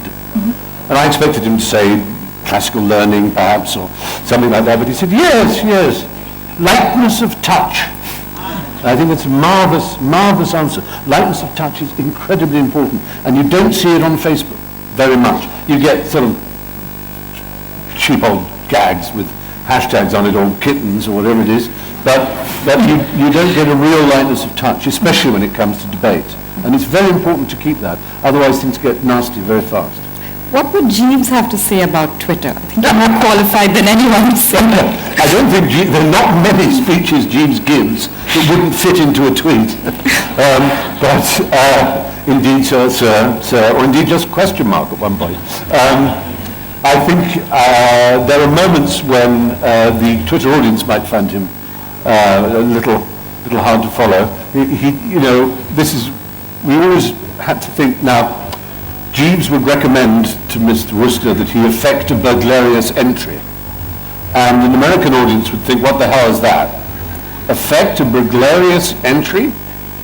Oh, break into the fucking house, why can't you say so? Excuse my French. And yet, it is that use of language that is somehow blissful, isn't it? It's taking the trouble to use language. In the end, it is something we all have, language. Let's say everyone in this room, I'm assuming, has language. And you are using language just as much as I am in order for you to process whatever it is I am saying into your ear and through your brain now this minute. Each word that unfolds, you don't know what the last word of this sentence is going to ocelot. It turned out to be ocelot rather peculiarly, but it could easily have been mayonnaise. And your brain processes that. It's phenomenal that it does it, and you speak. And we privilege music and art, quite rightly, as magnificent achievements of humankind. But speeches, that thing that we use to pick up the phone and order pizza, or we tell people to shut up, excuse me, is capable of the highest forms of expression, which can delight, beguile, dazzle, seduce, charm, and thrill the listener. So rather than just using it in an ordinary fashion, to use it in a heightened fashion is, I think, the most superb gift you can give to your interlocutor, to the people speaking with you. Mm-hmm. So my next question is kind of related to the whole Twitter thing and its importance and unimportance. You haven't minced any words about your true feelings for journalists. This is something we spoke about earlier. Yes. And you've said it's boon that you don't need to do certain interviews or profiles because you have more Twitter followers than the circulation of those newspapers. That's a bit unfair. Well, I suppose I could throw your own babble back at you. I could throw Mahatma Gandhi. It's said that when asked what he thought of Western civilization, he replied that he would welcome it. And so I would say of journalism that I would welcome it. What I dislike is journalism that isn't journalism, that is lazy and intolerant and stupid and isn't good enough. And it's a shame, because I think most journalists feel it deeply. And to return to Oscar Wilde, he wrote the most brilliant series of pages on the subject of journalism in his extraordinary essay, The Soul of Man Under Socialism. It opens with the wonderful words, in olden times we had the rack, now we have the press. And it is a superb piece of writing, but he makes the point, and I think this is very important, he feels very sorry for journalists because they are in a position as working men and women who have to do what is required of them. They can't write the pieces they'd like to write. They have to write the pieces their editor tells them to write. And news gathering, there's some astonishing foreign correspondents here who are giving sessions and talking around the place, who have done an enormous amount to alert the world to all kinds of things. Photojournalists like Steve McCurry, of course, as well as Christina Lamb, who was on this stage yesterday, and many, many people. And these are, I have nothing but the highest respect for. I only mean really, well, it's this. Those who, well, critics, I don't mean critics, reviewers rather than critics, I just think, I don't happen to believe in God, and I certainly don't believe in St. Peter and pearly gates and, that kind of that kind of story.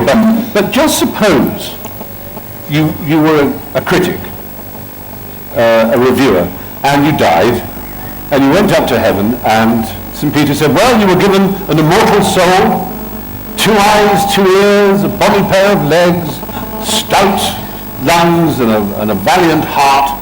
What did you do with it? Well, I looked at what other people had done and said, that doesn't really work, doesn't it? Really? That's your life? Comment on things that other people have made? I mean, it may be that everything we make is not as good as it should be. It's almost certainly the case it's not as good as it should be. And we don't need someone whose profession is to point it out. And I just think, just on the theological level, really, what a waste of a life. What an utter waste of a life, just to point at things someone else has done, rather than risk doing things yourself. That's kind of it. So you have a big Oscar Wilde session later this afternoon that was programmed in late, so I don't want to speak too much about Wilde, but I think no conversation with you is complete without a little bit of Wilde. So you discovered Wilde at 11, and it was a gateway not only to literature but also to discovering your sexuality. Yes, that's right. It was an immense good fortune. It was through watching on television, a tiny little television about that big, the Anthony Asquith film of The Importance of Being Earnest with Edith Evans and Michael Dennis and Michael Redgrave, incredible cast, and I was simply blown away. What I was saying about language earlier really was part of it. I remember a phrase, would you be in any way offended if I stated quite frankly and openly, you seem to me to be in every way the visible personification of absolute perfection. And I remember thinking, this is absolutely extraordinary. Would you be in any way offended if I stated quite frankly and openly, you seem to be in every way the visible personification of absolute perfection. The one human being could say that to another struck me as being too marvellous for words. It was funny, the visible personification of absolute perfection, because it's a declaration of love, and when we declare our love for someone, we tend to use Anglo-Saxon words, like I love you, because we think they're honest, and Latinate words are dishonest. And yet, to call someone the visible personification of absolute perfection is just such a treat. And so I found out more about Wilde, and yes, he was a gateway to all kinds of things, to the idea of literature and friendship, and his almost messianic life with these, his disciples, some of whom betrayed him and some of whom didn't, and the terrible ending. And it's a very sad story, really, but a glorious one too, because over the century since his death, 115, 16 years now, he's just grown in stature, and around the world too. He's the most read English language author after Shakespeare in 40 countries around the world, Japan in particular, and very many others, and I know here. Yeah. Right. So there are so many Wilde isms. He was a man of short aphorisms. One of my favorites is give a man a mask and he'll tell the truth, and it's something that you write about a lot as well. Now your novel, The Liar, preceded your first autobiography by 6 years, and it was kind of the same storyline, Moab is my washpot and liar. Yes. So do you think you were able to be more truthful in fiction than you were in your autobiography? I think so to some extent, yes, partly because in an autobiography you are protecting the innocent bystanders to the career of your life, and partly because truth is often slightly ugly and asymmetric in its shaping, and in fiction you can tell the same idea but in a much neater form. I think, one of the purposes of The Liar was my father was a very brilliant man, a physicist, and he always had slightly distrusted the ease and facility with which I expressed myself and with which I wrote, and I did try and show him some of my writings and things, and he quite rightly said, well, it's very good pastiche. And I used to wonder about pastiche, because everybody writes pastiche when they start writing, they can't help it. What is this voice that you're supposed to find as a writer? What is the tone that is yours and yours alone? And I remember thinking about the signature as an example. I don't know if you're the same, but when I was around 11 and 12, I used to practice writing my name as an autograph, as a signature. And I would change it. I would say, I want a straight down Y, or I want a Greek E. And I would alter it and alter it until I thought it looked really cool. I thought it was the best possible way I could. And then that became my signature. So, was it real? Was it actually my character expressed in writing, or was it a construct? And in exactly the same way, the way I walk, the way I behave, my accent, all these things are constructs that I've put together over the years, laboriously, pretending to be something, until it becomes me, until that's who I am. And I don't know how it stops being a pose and becomes a reality. We all become the poses that we put on when we're teenagers. And then that's us. And so that's partly what the lyre was about, I think. Right. You're very interested in sociolinguistics. What are your thoughts on the expansion and appropriation of the English language? And I also wanted to ask what your favorite word, favorite adjective is. Well, gloopy is a nice adjective. One of the things I just adore about the English language, and obviously I'm in no real position to speak about any other, I get by in a few others in terms of being able to order cups of coffee and prostitute for the evening, but I can't really say much, but I do know enough about some languages to be aware that English has a unique advantage, and it's actually a bit like London, the city of London. Whenever you speak, whenever you utter a sentence of any sort of length or a paragraph of any length in speaking, if you can speak in paragraphs, you are using Shakespearean, Miltonian, St. James biblical phrases, intonations, periods, but you're also using convict slang, Australian slang, American slang, and commercial, corporate slang. All these discourses together in one sentence is perfectly good English. In the same way that in London you will find an Elizabethan building next to a 21st century building, opposite a Georgian building with a church on one side and a big corporate headquarters on another, because London was bombed and had fires and all kinds of things going on, all kinds of different periods, and demotic, vulgar, next to grand, royal, ecclesiastical, commercial, all jostled together, higgledy-piggledy in one street. And it's the same in one English sentence, higgledy-piggledy, all these different kinds of discourse. And I think that's absolutely fabulous, exciting about our language, and I wouldn't want it any other way. And the French, of course, in Paris, I'm not saying they put up a white flag every time Fritz coughed, but they weren't bombed, just put it that way, in Paris quite so much as we were at all, in fact. And they had the Académie Française to regulate the language into the equivalent of a Haussmann Boulevard of correctness. And I think that's a loss, actually. I think a lot of French people think it's a loss, and they're really too keen to integrate the Maghrebian and other styles into modern French now. So that's one side of linguistics that really, really fascinates me. And the other is the eternal question I don't know if you're familiar with the Sapir-Whorf hypothesis, or the Sapir-Whorf fallacy, some would say. It's the idea that, I'm going to say, put your hands up if you think the language you speak in some way confines, restricts, or guides the way you think. This is most people. Most people would say that. Now it's interesting because there's been a sort of theological schism in linguistics. And in the 1950s, the most famous linguist of them all, Noam Chomsky, came up with his theory of generative grammar, in which he basically said this is nonsense. And he called the Sapir-Whorf hypothesis, which was based on an examination of the Hopi Indian language, and their sense of dimension and distance seemed to alter the way they behaved in space themselves, the way they walked, the way they apprehended the universe around them.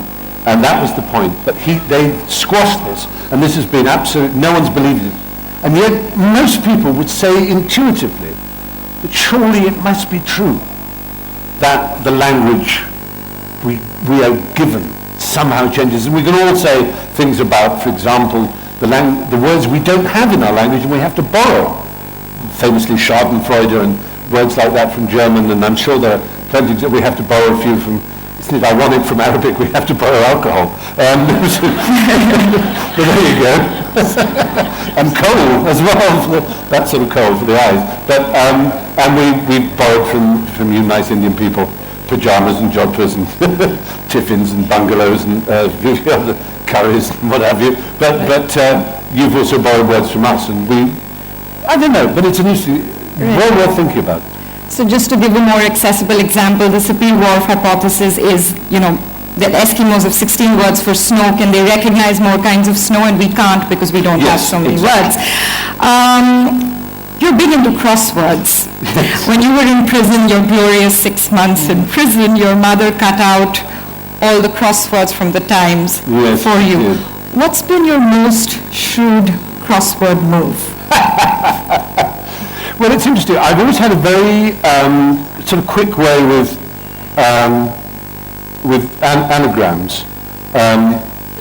So I remember when I was my parents were showing me how the Times crossword worked when I was about 7, and there was something about a cart horse, and I just instantly saw that in the word cart horse was the word orchestra. That it sort of floated in my head, and it was very satisfying, and I've always liked that. They are meaningless, of course, but they are very pleasing, especially ones which are known as aptograms, where there is some sort of aptness to do with them, like, Hitler being the liar and all that sort of thing, A. Hitler, the liar. And there's a good one which is laptop machine. Laptop machine is an anagram of Apple Macintosh. So, it's rather weird, isn't it? And there are dozens of others. But I did this news quiz. There's a woman called Virginia Bottomley, who was a minister in the Conservative government. Very nice woman. But I was doing this news quiz and I was playing with a pen and I just wrote her name out. And I said, "Oh look, I've just seen Virginia Bottomley as an anagram of I'm an evil Tory bigot." That's terribly unkind, and it's not fair on her. I don't think anyone would call her that. Britney Spears, anagram of Presbyterianism. Presbyterians. Yeah, there you go. Sorry. So we're running out of time, but there's no way we can end this session without asking you. You, I believe, are the last surviving man who knows the answer, Douglas Adams' answer to the ultimate question of life, the universe and everything. 42. Why 42? I swore I would never reveal the secret, I'm afraid. It is up to mankind to discover it. And maybe it is the journey of discovery that is the purpose of it.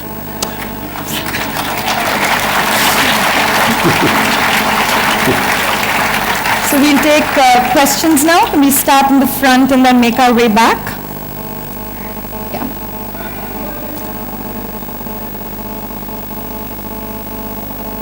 Hi Steve, my name is Bhaskar. Yesterday you were in a conversation on Twitter with J.K. Rowling and Neil Gaiman. They were replying about the Jaipur Lit Fest, and today you call Twitter trivial.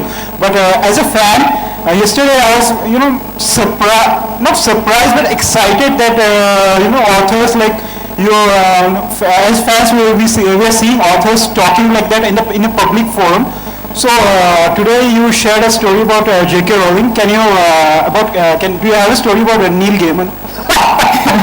This gentleman wants to know about Neil Gaiman, Neil himself on Twitter. Another Twitter superstar. Yeah. When I said Twitter was trivial, that wasn't a criticism of Twitter. That is the joy of it. It becomes a bore when it stops being trivial. So, and you have kept up the trivial side of it enormously with some kind of weird literary celeb worship, and you want me to gossip about Neil Gaiman, which I can't do particularly, except say he's an extremely nice fellow. I'm very fond of him. We have the mic there, please. Sir, I'm a very big fan and I'm almost in love with 14-year-old Ewan Morg is my washpot. Oh, 14-year-old. And I believe you would with your words you could be able to seduce a woman very nicely. So, how would you go about it? Ultimate seduction. She believes you would be able to seduce a woman with your words very nicely. So maybe if there are any male gentlemen here who are in need of a female partner, I can tell you the surest way to get a woman to hug you and say, I'll be your girlfriend, is to say, I think I may be gay.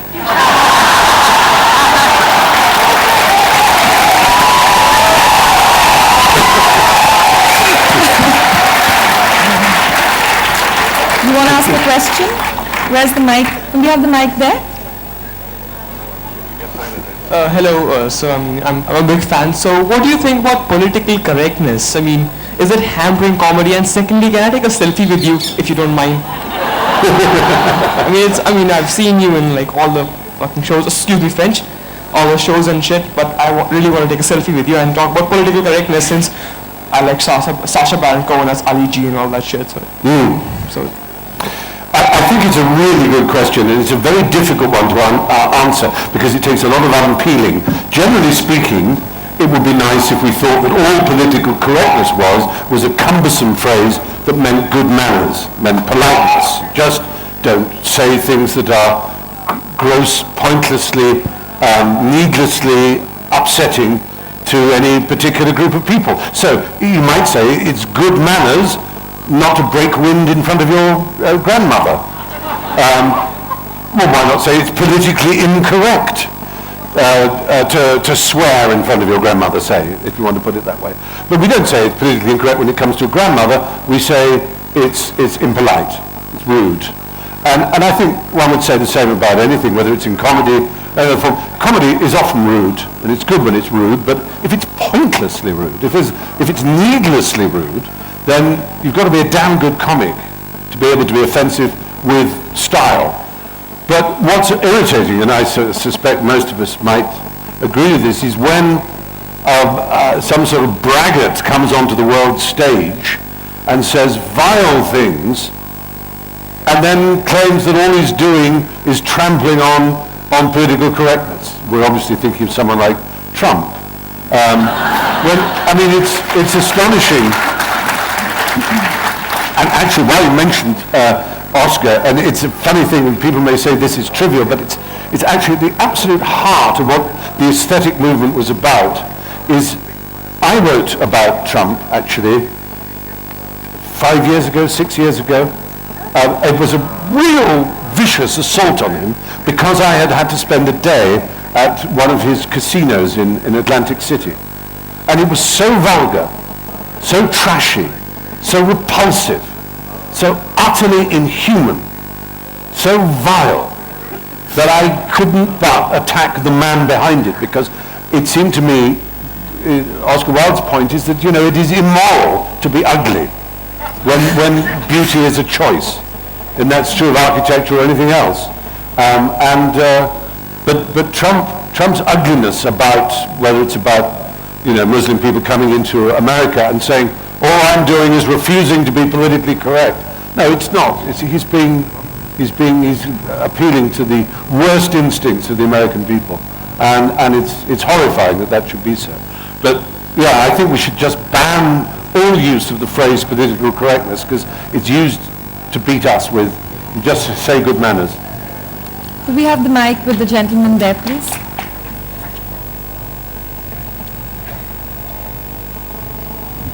Hi, Stephen, big fan. We'll talk about theology and God. To that end, can you tell us how is it like working with Christopher Hitchens? Oh, gosh. Now, he's just mentioned, I don't know if you heard it, a friend of mine and a hero of mine who sadly died a few years ago, Christopher Hitchens, who was a writer, a journalist of the very best kind. Yes, truly remarkable man, extremely good fun. Sorry? Oh, is she? Oh, how wonderful. I didn't know that. Well, Willie tells me his daughter's here. That's such good news. I can't imagine him here. He would have loved it.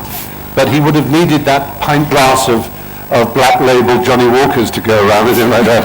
the Glenlivet people who are sponsoring might have been crossed. But he was a man who thought so clearly and with such passion and had such extraordinary insight. I didn't agree with him over everything at all, but I had enormous pleasure. I took enormous pleasure from working with him, if that's the word, on a number of occasions at a small, parochial, uninteresting literary festival in Wales. We did things together, and then I did a debate with him about the Catholic Church as it happened, and that was an extraordinary experience, actually. And it was wonderful to see him up close. A great man, much missed. Yes. I think we have time for 2 more questions. Okay. Yeah.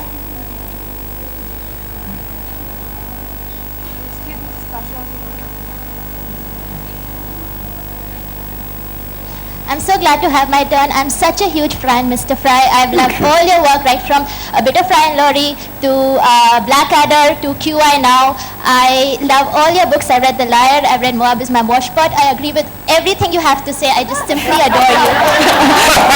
You have a question. I do have a question. I'm so sorry for taking up all this time. I don't know when I'll get to meet him again.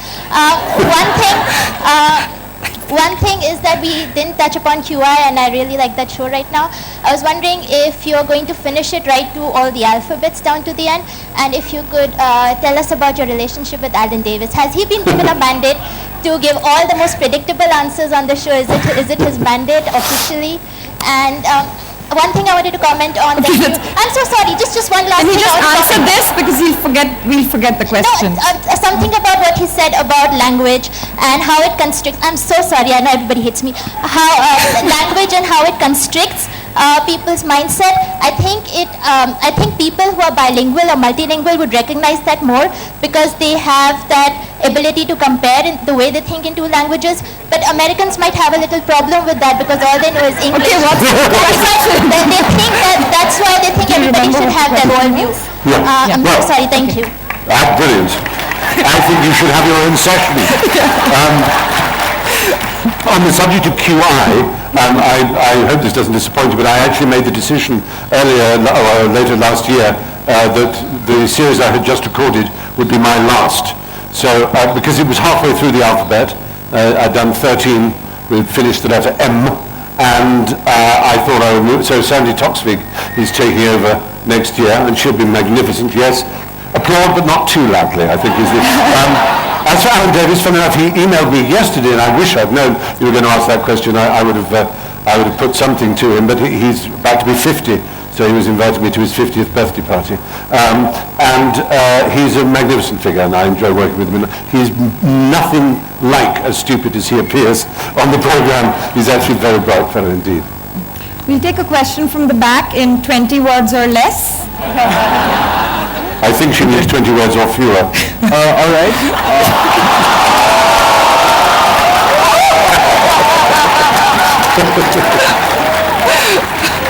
Hello, Mr. Fry. I'm a huge fan of Rowan Atkinson, and to be honest, I didn't know who you were until I started watching Blackadder because of Rowan Atkinson. So everyone knows about your relationship with Hugh Laurie. How was your relationship with Rowan Atkinson? And as far as I'm concerned, General Melchett is the greatest character on TV, so I would like it if you share some experience about if there were any real life people while you were modeling the character on screen. Oh, thank you. Very kind of you. Well, Rowan is an extraordinary, he's a force of nature. He's a performer like no other I've ever worked with. There are certain comedians whose character is exaggerated in performance. But with Rowan, he's a very, very quiet, studious fellow, and these characters he plays seem to grow out of him, out of nowhere. I was best man at his wedding, and I count him as one of my very best friends, and he is, very rarely amongst my generation, he is someone who thinks, and I don't mind admitting that most of us don't. When I say that, if I had a motto, mine would be, how can I tell you what I think until I've heard what I'm going to say? Whereas Rowan, if you ask him something, he will quite literally put a finger to his lips, go, let me think about that. And then he will think. Sometimes he'll go quiet for 10 minutes. and then he'll perk up and go, well, and he's a terrific fellow. He's absolutely wonderful. Actually, I don't really do an exact imitation of him, but well, there are two words you can do an imitation of. Thank you. When Hugh Laurie and I we were doing our show in Edinburgh, and we'd just finished it, and we didn't know that we'd won this prize. It's called the Perrier Award for our show. And we were just bowing like this, and suddenly the audience started really laughing. And we'd just done a comedy show, and we were used to their laughter, but this was something different. And then behind us, I noticed there was Rowan Atkinson carrying an award. And I'm going to give this award to Hugh Laurie on behalf of the Cambridge Lights. And that's what he did. But if you want an example of how brilliant he is, his wisdom is he created a comic character in the form of Mr. Bean that, of course, has no language barriers around the world. So it's enormous in Mali as it is in Mongolia. So if ever anyone were to say anything nasty about him, he would be able to go into his counting house and count out his tens of millions and say, never mind. One more? Okay, we have no more time for questions, but Stephen will be speaking later this afternoon on Oscar Wilde, so you can all go there. Thank you very much. Let's give it up for Stephen Fry.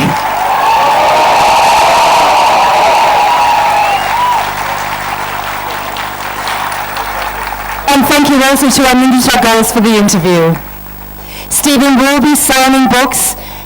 So for those of you who aren't aware, the book signing area is in the red and white stand at the back left corner of the Rajniganda Silver Pearls front lawns. But I will absolutely request that you do not crowd in the author as he is making his way to the book signing area. Please be polite. Give him space to move.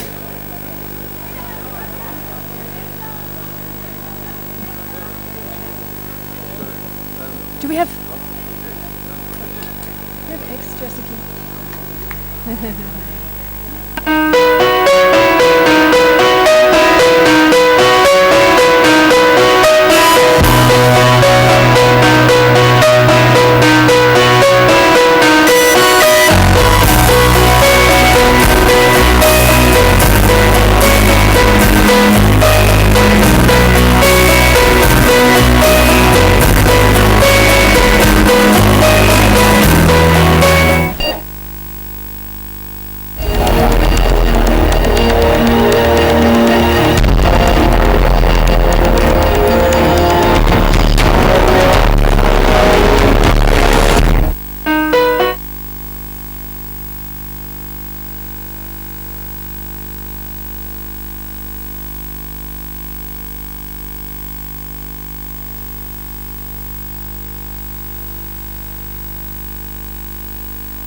Humanities makes us ask the big questions. What's it all about? What's the purpose of life? What does it mean to lose someone? What is loss about? Nature of the human being, guilt and innocence.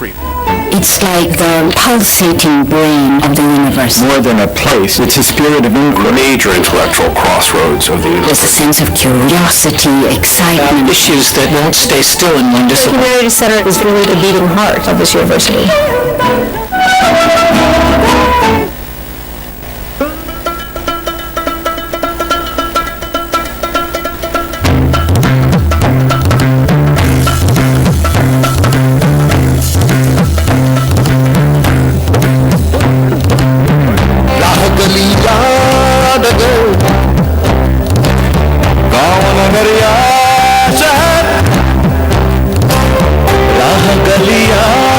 शहर गाँव नगरिया शहर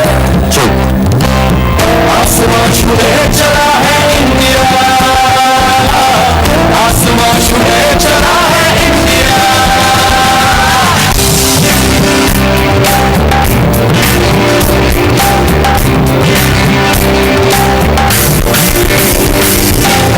दिन हो या शाम या शहर स्वच्छता है एक लहर दिन हो या शाम या शहर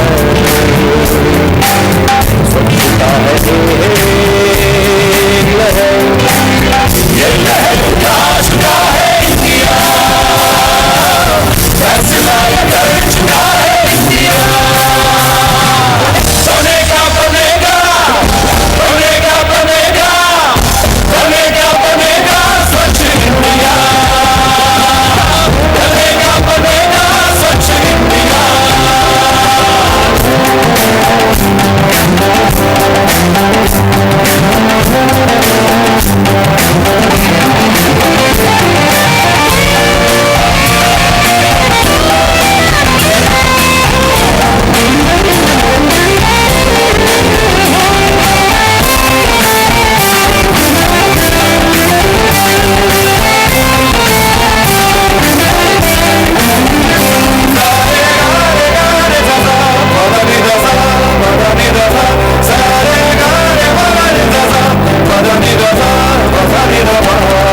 बीमारियों को देश मेरा छोड़ना होगा कोना कोना स्वच्छता से जोड़ना Clearly we have a very, very large crowd coming in for the next session.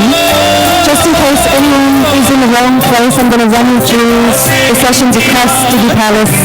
All the sessions going in at 12:25. Here at the Rajni Gandhi Silver Prize front lawn, the next session is the need to listen, dialogue versus rhetoric. That's with Sudhindra Kulkarni, Syed Salman Chishti, Puri Shivapani, Pinky Anand, and Kalpesh Yagnik, moderated by Shashi Tharoor. In another venue,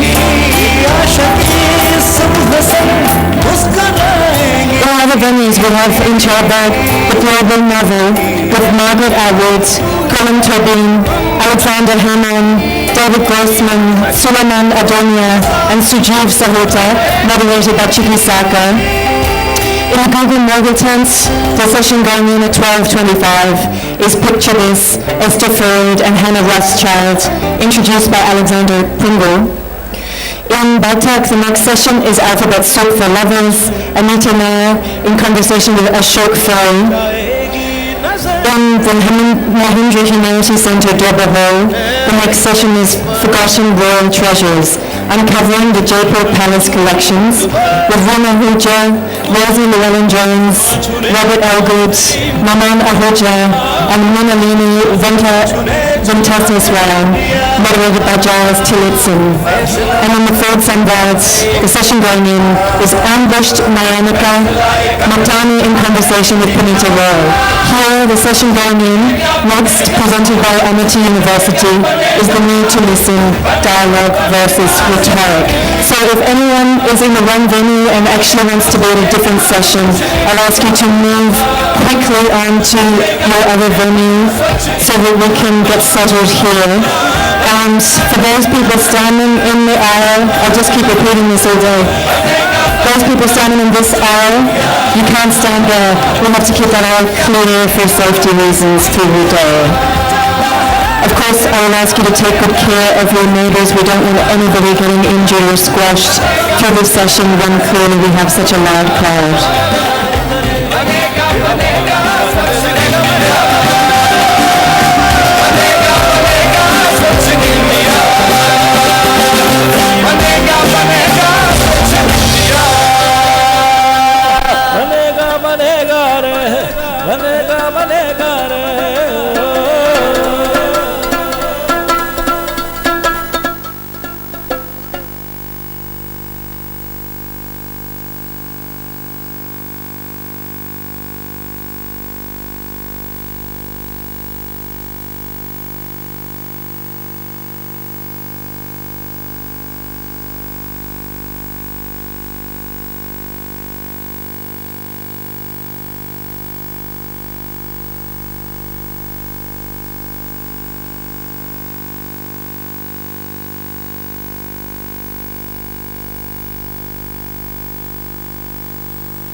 Thank you for your patience. We'll be ready to go on in about 1 minute.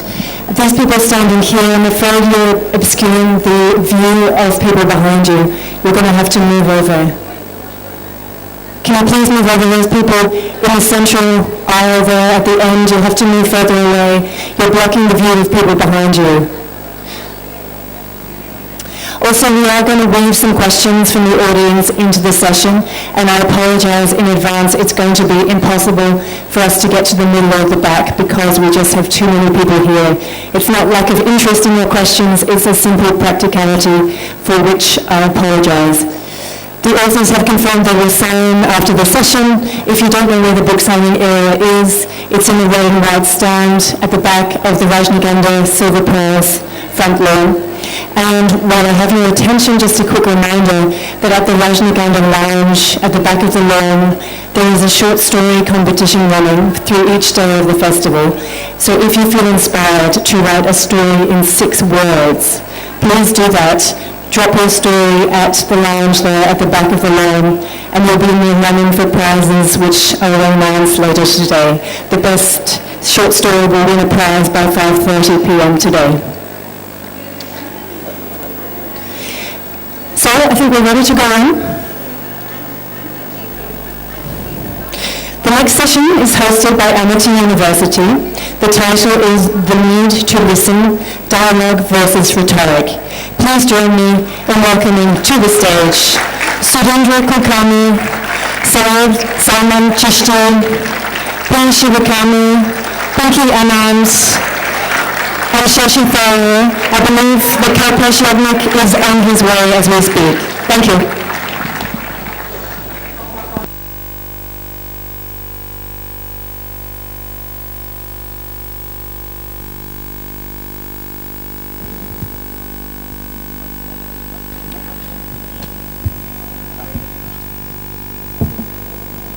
Good afternoon, everyone. Great to be here and to see such a wonderful and I'm sure attentive audience at the Jaipur Lit Fest for a conversation about what you're all going to be doing, namely to listen. The purpose of this, I think, is to address the limitations in our national discourse that have become rather apparent of late. Sorry, I'm turning off my mobile phone. I'm sure that many of you have also forgotten to do so, so please do that. And the reason for this concern has been that there seems to be increasingly a perception that our politics involves a dialogue of the deaf.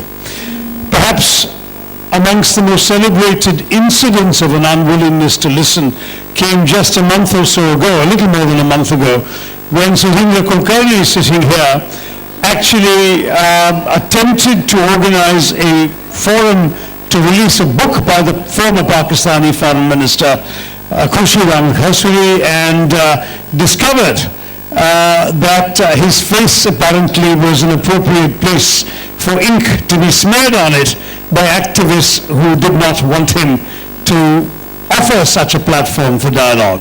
So I'm going to start this conversation by turning to Sudhindra. He's had an interesting journey, beginning his life as a CPM activist, going on to the BJP, which he served in the days of Mr. Advani, and now is an independent voice working on issues of dialogue, working for the Observer Research Foundation, but also in the field of Hindu-Christian dialogue. Sudhindra, with specific respect to your experience, where do you see the climate today in terms of the need to listen? You know, why do we need to listen in the first place?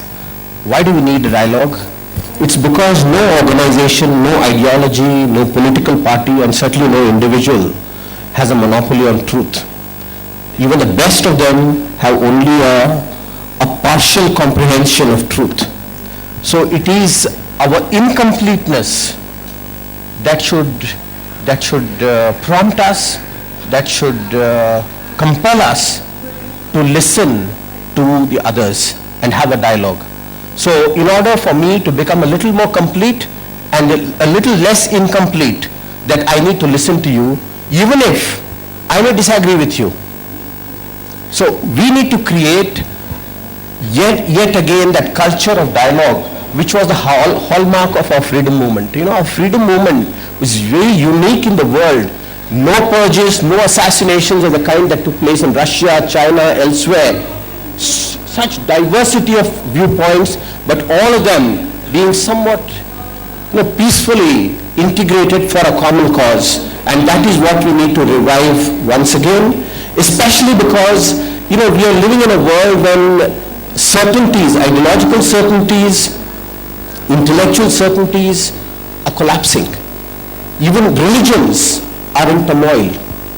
Are they really collapsing, Sudhindra, or actually is that the perspective of an outside observer? Because it seems that increasingly people are feeling all the more reaffirmed in their certitudes. After all, why do you have an ISIS or a Daesh in the Middle East? They're absolutely certain they're pursuing the right path. Why does the Shiv Sena come and put ink on your face? Because they believe they're absolutely right. So there are more and more groups that are convinced they're on a monopoly on the truth. Just as there are groups that continue to stick to their own dogmas or reinvent the dogmas, there are many more people, and they are in a majority in every religion, every country, who are now seeking truth afresh. And it is they who have to engage in dialogue. And also, we need, even if I may disagree with, let's say, an ideology of the Shiv Sena or other parties that support the Shiv Sena, even then I need to reach out to them. See, we have to, today, if we continue on this path of intolerance, of confrontation, then India will not be India that we all know of. And here I would like to say one more thing. Dialogue not only within our own country, but also dialogue with our neighbors. It has become a prime necessity, because unless we live in a neighborhood of peace, of cooperation, we cannot be at peace ourselves. So I believe that at the societal level, within our country, we need a very serious, sincere dialogue, interfaith dialogue between Hindus, Muslims, Christians, and beyond our borders, we need a dialogue between India and Pakistan, India and Bangladesh, India and Nepal, with an open mind. So when I say we need to listen not only contemporary voices, but also voices that passed. And especially in the context of India-Pakistan dialogue, I would like to say that we need to de-demonize some of the so-called villains that we have somehow stopped listening to their voices, especially Muhammad Ali Jinnah. I want to come back to that. Let me get everyone's voice in once, and I'd like to return to that topic in a minute. Because where Sudhindra spoke about interfaith dialogue, you, Salman Chishti, you've been actually an active participant in a number of examples of interfaith dialogue. As somebody who is a representative of the Sufi Muslim tradition, you stand for a particular point of view at a time when the Muslim faith is under serious questioning, partly because of the large number of people who in its name have conducted acts of violence, and partly because in our own country there's been the rise of political movements that have sought to demonize Muslims. What sort of challenges have you faced in speaking for Muslims in the interfaith context here? We have been really engaged in getting the communities together on behalf of Adlaishari, not from now but from a very, very long time. And for the last 8 years I have been particularly engaged with different universities in terms of getting together. Recently we did a dialogue in Kashmir with the Sufi and Rishi dialogue. And this is something not new that we have been doing. When we were in the valley? In Srinagar itself. Okay. So this is not something new that we have been doing. I mean, we just have to get back to the tradition when we talk about Baba Farid and Shaykh Khaja Mirza and Chishti. We know that the yogis and Rishis have been coming and learning from each other the Vedic practices, the meditative practices. So it's just that in the present context when these divisions and lines which have been shared together, we just get back to this tradition. And when we talk about a particular group of Muslims taking the name of Islam, in certainty there is nothing to do with the message of Islam when these groups portray themselves or raise a flag and they say that we are representing a certain khilafah or certain, they want to have their presence in certain region. But I can assure you that 95% of the Muslim world anywhere, they don't agree with these kind of elements. They vehemently denounce them. Because we have been in talk with different organizations, not only in India but across the world. And in March we'll be doing a forum where we're inviting Sufi delegates, ulemas from 40 countries in New Delhi. So this is only to address this situation that we are facing. And from Ajmer Sharif, of course, we are grown up in such an environment where हमें सिखाया जाता है कि वहाँ पे आने वालों का और खालिद साहब का नाम लेने वालों के ख्यालों का भी ख्याल रखा जाए. It is that thing that not even a negative thought should come if you are meeting somebody, or your behavior should not make feel people that you are superior or inferior.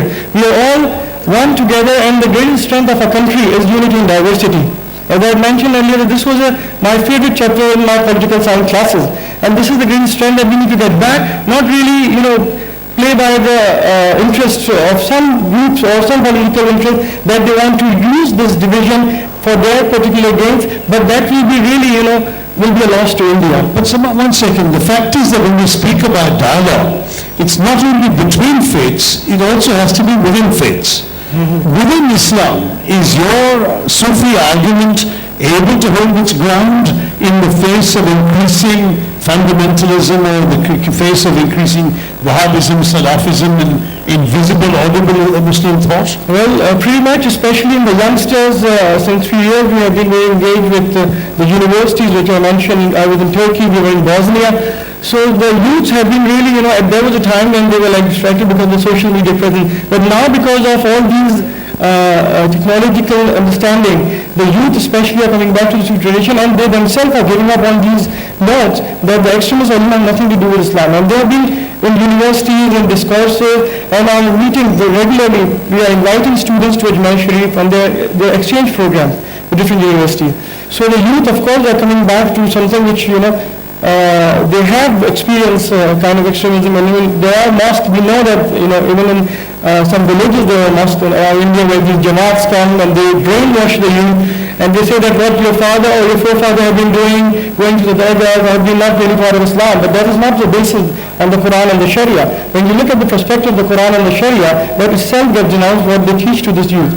So once they come into Sabbath, we say it's a Sabbath. In the Khanqah, the traditional way is to get people involved and do the Sabbath so that they can have a transformation, not just the Zahiri, but the Batini also. And with unconditional love, that was the message of Khalid Sahib God, that whoever comes, just extend your unconditional love, and these elements which just work on the context of hate, they will not be able to stand in the context of love. Thanks, Aman. Pinky, you were not the spokesman for the BJP or law officer of the Government of India as Additional Solicitor General, but you've seen a lot of this, and of course one of the big concerns in our country today is what is seen as an increasing climate of intolerance, an unwillingness to listen to other points of view, a willingness to demonize certain points of view, and so on. Now, I don't expect you to necessarily speak politically on this, because you also work in the field of law, which itself could be an arena for dialogue and for conciliation. But I would like you to address the broader question, since it's very difficult to argue against the proposition that today there is at least a very, very widespread perception that we're not listening to each other, we are quick to denounce each other, we are quick to demonize each other. How does the law help change this, and how can the government ensure that this doesn't happen? Shashi, first of all, I must protest. As a lawyer, I think I'm always trying to argue sometimes against a proposition that is mooted, or like a debate something is put forth. So first of all, I don't quite agree with this concept of there being an actual reality of any kind of major conflict. Perception, yes. And there is an attempt sometimes to perpetuate this perception. And I think in that backdrop, I really like Chishti's statement about how there is an attempt. First of all, by and large, let's look at the basic population of this country. Everybody sitting in front of you, by and large, it is the youth. And the youth is not interested in this conflict, is interested in diversity, and is even more interested, and this spreads across all religion, to something called development. And that's what we noticed, and everybody went for it as a single point agenda sans any other issue.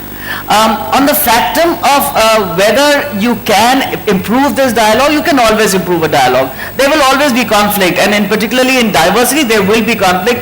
Why only interfaith? but intra-faith, within the same faith also, you will have different, and that's again something that Chishti highlighted, that within the same faith you're trying to see that the fundamentalist or extremist kind of thing is weeded out. Nobody has time here today to look into these aspects of extremism in any religion or any faith. The point is you want to proceed onward in a common basis of looking forth, and that I think is a target that the young India of today, and we have almost 60% of the country which is looking forward to this. You have social media, you have Facebook, you have, where is a question of no dialogue? There is open dialogue everywhere. If anything, there is too much dialogue. And the question is, there is only one-sided dialogue at some times, but then you have the system of filtering. You have information. Today, you can't fool anybody.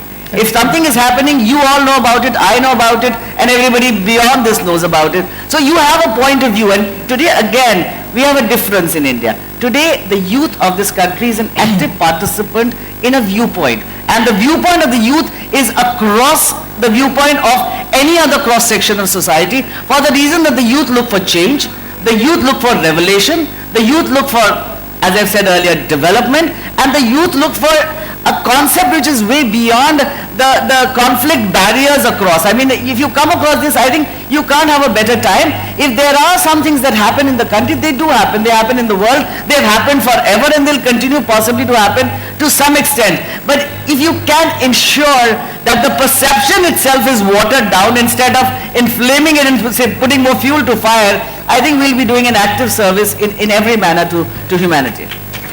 Fair enough. And clearly, like someone who hit a resonant note for the crowd, but let's be a little blunt about the fact that this week we're all living with the aftermath of this tragedy that nearly reduced the Prime Minister to tears, where a Dalit student committed suicide at the University of Hyderabad. And what is emerging from accounts of what happened is, not just in Hyderabad, but in many other campuses in the country, a systematic sense of persecution and mistreatment that Dalit scholars, Dalit students appear to be suffering. Now the question that comes to mind is, when we speak of dialogue, are we listening to those whose voices we're not used to hearing, even within the majority faith? The Prime Minister is crying, as you said yourself. But after, you said, no, just a week after, it can't be before. That's a preposterous situation. So obviously when the Prime Minister is participating in this entire dialogue, if he participates within 1 week, you say it's 1 week. If it is 1 day, then you say it's 24 hours. If it's 24 hours, you say it's 4 hours. So what is the point of this exercise? There's no question. Remove this feature of Dalit or any other feature out of this dialogue, for God's sakes. You can't have it.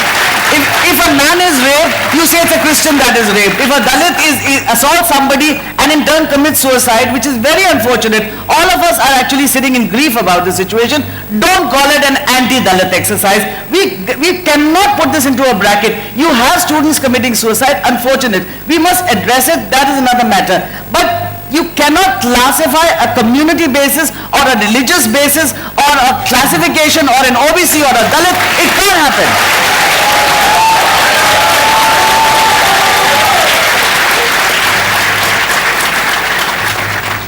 I wish we could look beyond these categories. I certainly grew up in an India where we didn't think in these categories, but perhaps that was a different era. And certainly I grew up as a children of parents from the nationalist generation, the independence generation, and they never mentioned the religion or the caste of the children who came home to play after school. It was only years later I realized that I'd had quite a mosaic of it, but today it seems almost impossible to get away from this consciousness.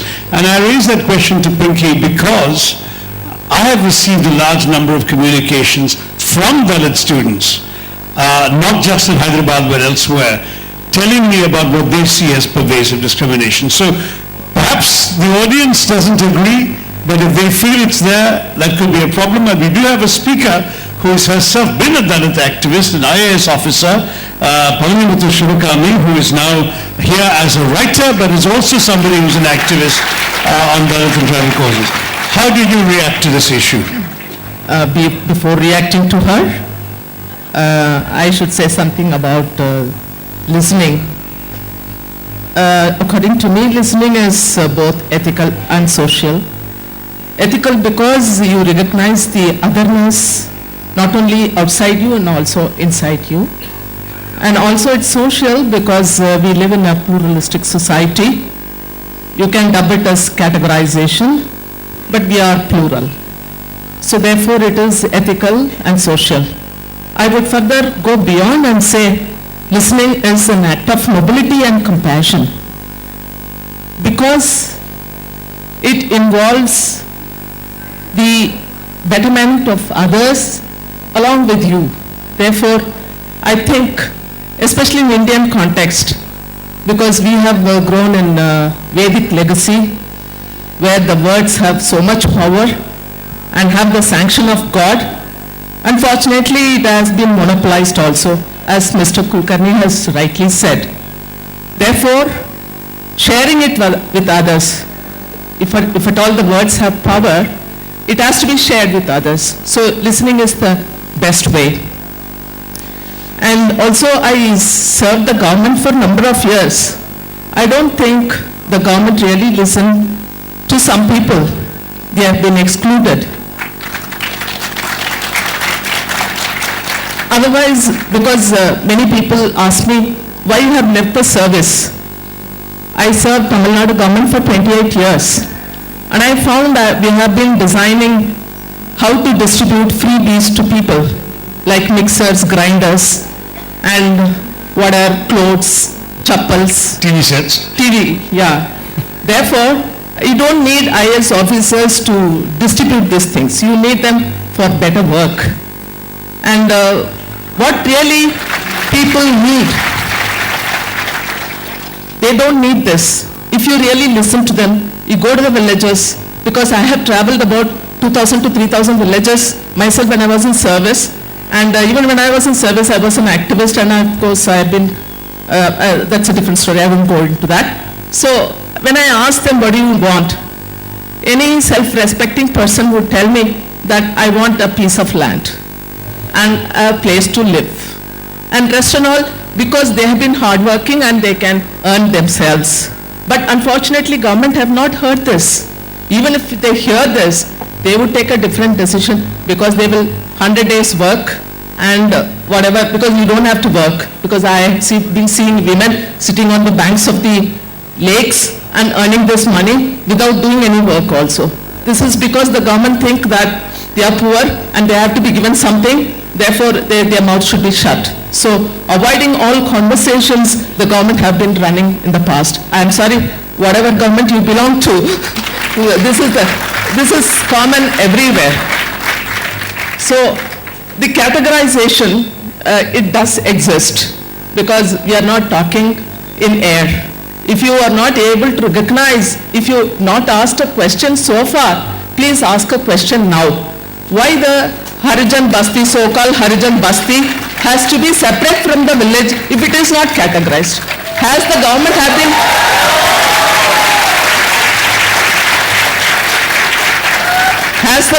has been very keen to bridge these people and bridge these categories? Have they planted some building in between to these villages? They have not done so far. See, I go to the village, I go to the main village. The Harijan Basti doesn't, I'm sorry I'm using the word Harijan Basti because you all understand it well. Otherwise I am against the word Harijan. So the Dalit Basti, it doesn't have anything. No milk collection center, no ration shop, no building worth, we can mention, and nothing at all. No pathway to the graveyard, no drinking water, overhead tank, nothing at all. Whereas the village has everything. The Dalit Basti has to depend on the village. So if you create dependency, and then how can we talk, while reading, so there is no categorization. There is categorization. We have to acknowledge, because acknowledging is the first sign of changing it. If you don't acknowledge, you're not going to change. But if an officer like you is in the government, you are listening when they tell you that they have these problems. Were you unable to do something about it? Yes, I was very unable because IAS officers are just executives to carry up the orders of the politicians. That's what they have been treated. We have been never involved in policy making as such. For example, I want basic amenities for a tribal village, leave alone the Dalit villages. They say that, you have to post teachers from the tribals so that they stay in the same village and they teach the tribal kids. So the mainstream argument is the quality of education will go down. There is no education at all. Where is the quality of education?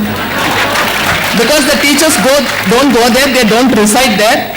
And because there are no facilities for their children's education. So when I give an alternative which every common person understands, the political person doesn't understand. So that is what we are unable to do anything in the government. Well, I'm sorry to hear that, but this is a conversation we need to have also off stage, I think, because there are Dalit politicians too, and we need to see how that works. But since we spent this first round talking about domestic dialogue and the perceived lack thereof or the quality thereof, let me rise to the debate that Sudhindra offered in this first comment and turn to international dialogue, particularly in our own neighborhood. You raised the question of India-Pakistan, because there's a very good example of where the need for listening is not necessarily felt. I'll tell you why. When the present government was in the opposition, one of their regular refrains was, you cannot have talks along with terror. Therefore, as long as the terrorists are perpetrating violence in India, the government of India should not talk to Pakistan. Now, of course, the Prime Minister is the person who used to say those things when he was in opposition, and he's discovered the virtue of the adage that where you stand depends on where you sit. So now he's sitting in the Prime Minister's office, so his stand is a bit different on many issues. And he has tried to initiate dialogue. And now it's the present opposition that says, how can you talk? In fact, I think there was a wonderful line used by Sushma Swaraj when she was in the opposition, that how can you talk when your voice is being drowned out by the sound of the guns? So the question comes, Sudhindra, you began to make a passionate case for dialogue even with Pakistan. Would you explain how you would defend that in the face of those who say that dialogue should not take place when there is violence? First of all, I want to congratulate you for being a little candid in saying that your own party is using the same arguments against the present government what the BJP used to say about your government. You know that the golden rule in politics is do unto others what they have done unto you. Well said. Let's accept this basic truth that dialogue is the only way we can resolve problems that we have inherited from the past, especially between India and Pakistan.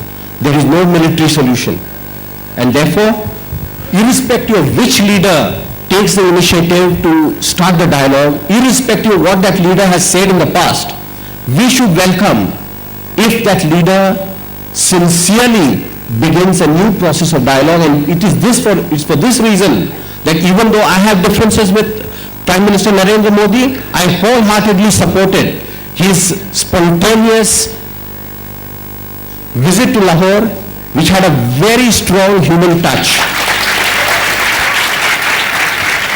But, I think that these gestures are good, but there are very serious problems that we need to tackle. Under the comprehensive bilateral dialogue process that the two governments have now agreed to start, they've said that we'll discuss every issue, including the most contentious issue of Kashmir. Now, for the Kashmir issue to be resolved, I believe that before we have a India-Pakistan dialogue, we need to have a Congress-BJP dialogue. In fact, there is a need for a dialogue within the BJP and within the Sangh Parivar. Because if you say, as Ram Madhav did in that interview, that the only issue to be discussed with Pakistan is for Pakistan to give back Pakistan-occupied Kashmir, then there is neither dialogue nor solution. And therefore, if we want to have a dialogue that produces result, that changes history, then we must think out of the box. And in order to think out of the box, we also have to go back to history. And this is what I was saying, that we need a reappraisal of the whole partition history.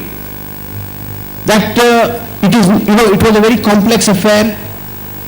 It's good that we have now accepted the reality of Pakistan, and therefore, even the Sangh Parivar has to say that Akhand Bharat, no, it's not practical anymore. It's, wisdom is returning. But so what should you say? You should return part of. I want to say, since you no longer are a BJP spokesperson, but sometime during the dialogue, I would like to answer. I would like you to answer. How can you have dialogue or harmonization within India on the basis of Hindu Rashtra, and how can you have dialogue with Pakistan in the context of Akhand Bharat? Don't mix up the subjects of Kashmir. But what I want to say other issue. Pinky, I'll come to you. I want to say one thing. Finishes his point. I expect we are nationalists, all of us. if we must have a result-oriented dialogue with Pakistan. For that, we have to accept that many people committed mistakes, and perhaps Muhammad Ali Jinnah committed more mistakes. Especially by espousing the two-nation theory, which is completely flawed. But he also did some good things. So we need a reappraisal of all these historical personalities, because that is the way to create goodwill with Pakistan, and vice versa. Even Pakistan has to change the way it is teaching history to its own children. They have to start dehumanizing Hinduism. Their school curricula are spreading hatred towards Hinduism, towards other non-Islamic faiths, and sometimes even within Islam. And that's the reason why, someone like Badshah Khan, Khan Abdul Ghaffar Khan, an associate of Mahatma Gandhi, a university named after him becomes a target of terror attack. That's what is happening in Pakistan. So the need for dialogue should lead to cooperation on all issues, including the issue of fighting terrorism. Right. Pinky, you have your say now. It is a dialogue after. No, by all means. Let me just say this. At the very outset, I do not dispute, and I confirm and I ratify what Sudhindra says about dialogue. We have to have dialogue, and believe me, as a lawyer, even more so, all that we have is a dialogue and the attempt to go forward in that process of dialogue and to reach a conclusion. So dialogue, we must have no dispute on that factor. But the factor of what a nation and the issues which surround and the conflict between India and Pakistan, I don't know what we are looking at when we say that we must re-look at history and we must redefine. I mean, that's very nice as an academic process. But as a country to a country, as a country in the middle of this international situation that you have, I remember I went down to Europe a few years back, and the first thing anybody looks at and say, let us help you resolve Kashmir. When you have a particular part of a country as a part of the territory of the country, there is a dispute regarding that. To say we should have a relook at it, I think bothers me as a nationalist and as a person who belongs to India. But the need to have a dialogue, if we can facilitate it, we must have. The only problem seems to be that every time that a dialogue is started and initiated by whichever party, and I say this at this point of time, there is always some incident which completely deflects that entire dialogue, and that is the saddest part of history. So are you saying that the position that if and when terror occurs, dialogue should stop? Shashi, will you stop trying to get in politics in the middle of dialogue? This is politics. That's all you're trying to play, UPA and BJP. Politics is about dialogue, Pinky, as you know. It's about talking to each other. If your government did more of it, we might actually get more done for the country. Ladies and gentlemen, nobody can, basically get out of this representation of a party one way or the other. But as I said, I only repeat what I said. We must have a dialogue, and I maintain that position. I think that's healthy and that's interesting. Coming to you, Salman, on the same issue of India-Pakistan, do you feel that the Muslim community has a particular stake in the outcome of a successful dialogue, or do you feel that they are, in a sense, in no different place from anywhere else in this country? Well, from the administrative perspective also, I would like to just also answer Mr. Sudhir Kulkarni Saab's contention about the issues about dehumanizing or denouncing a faith in particular in context of Pakistan.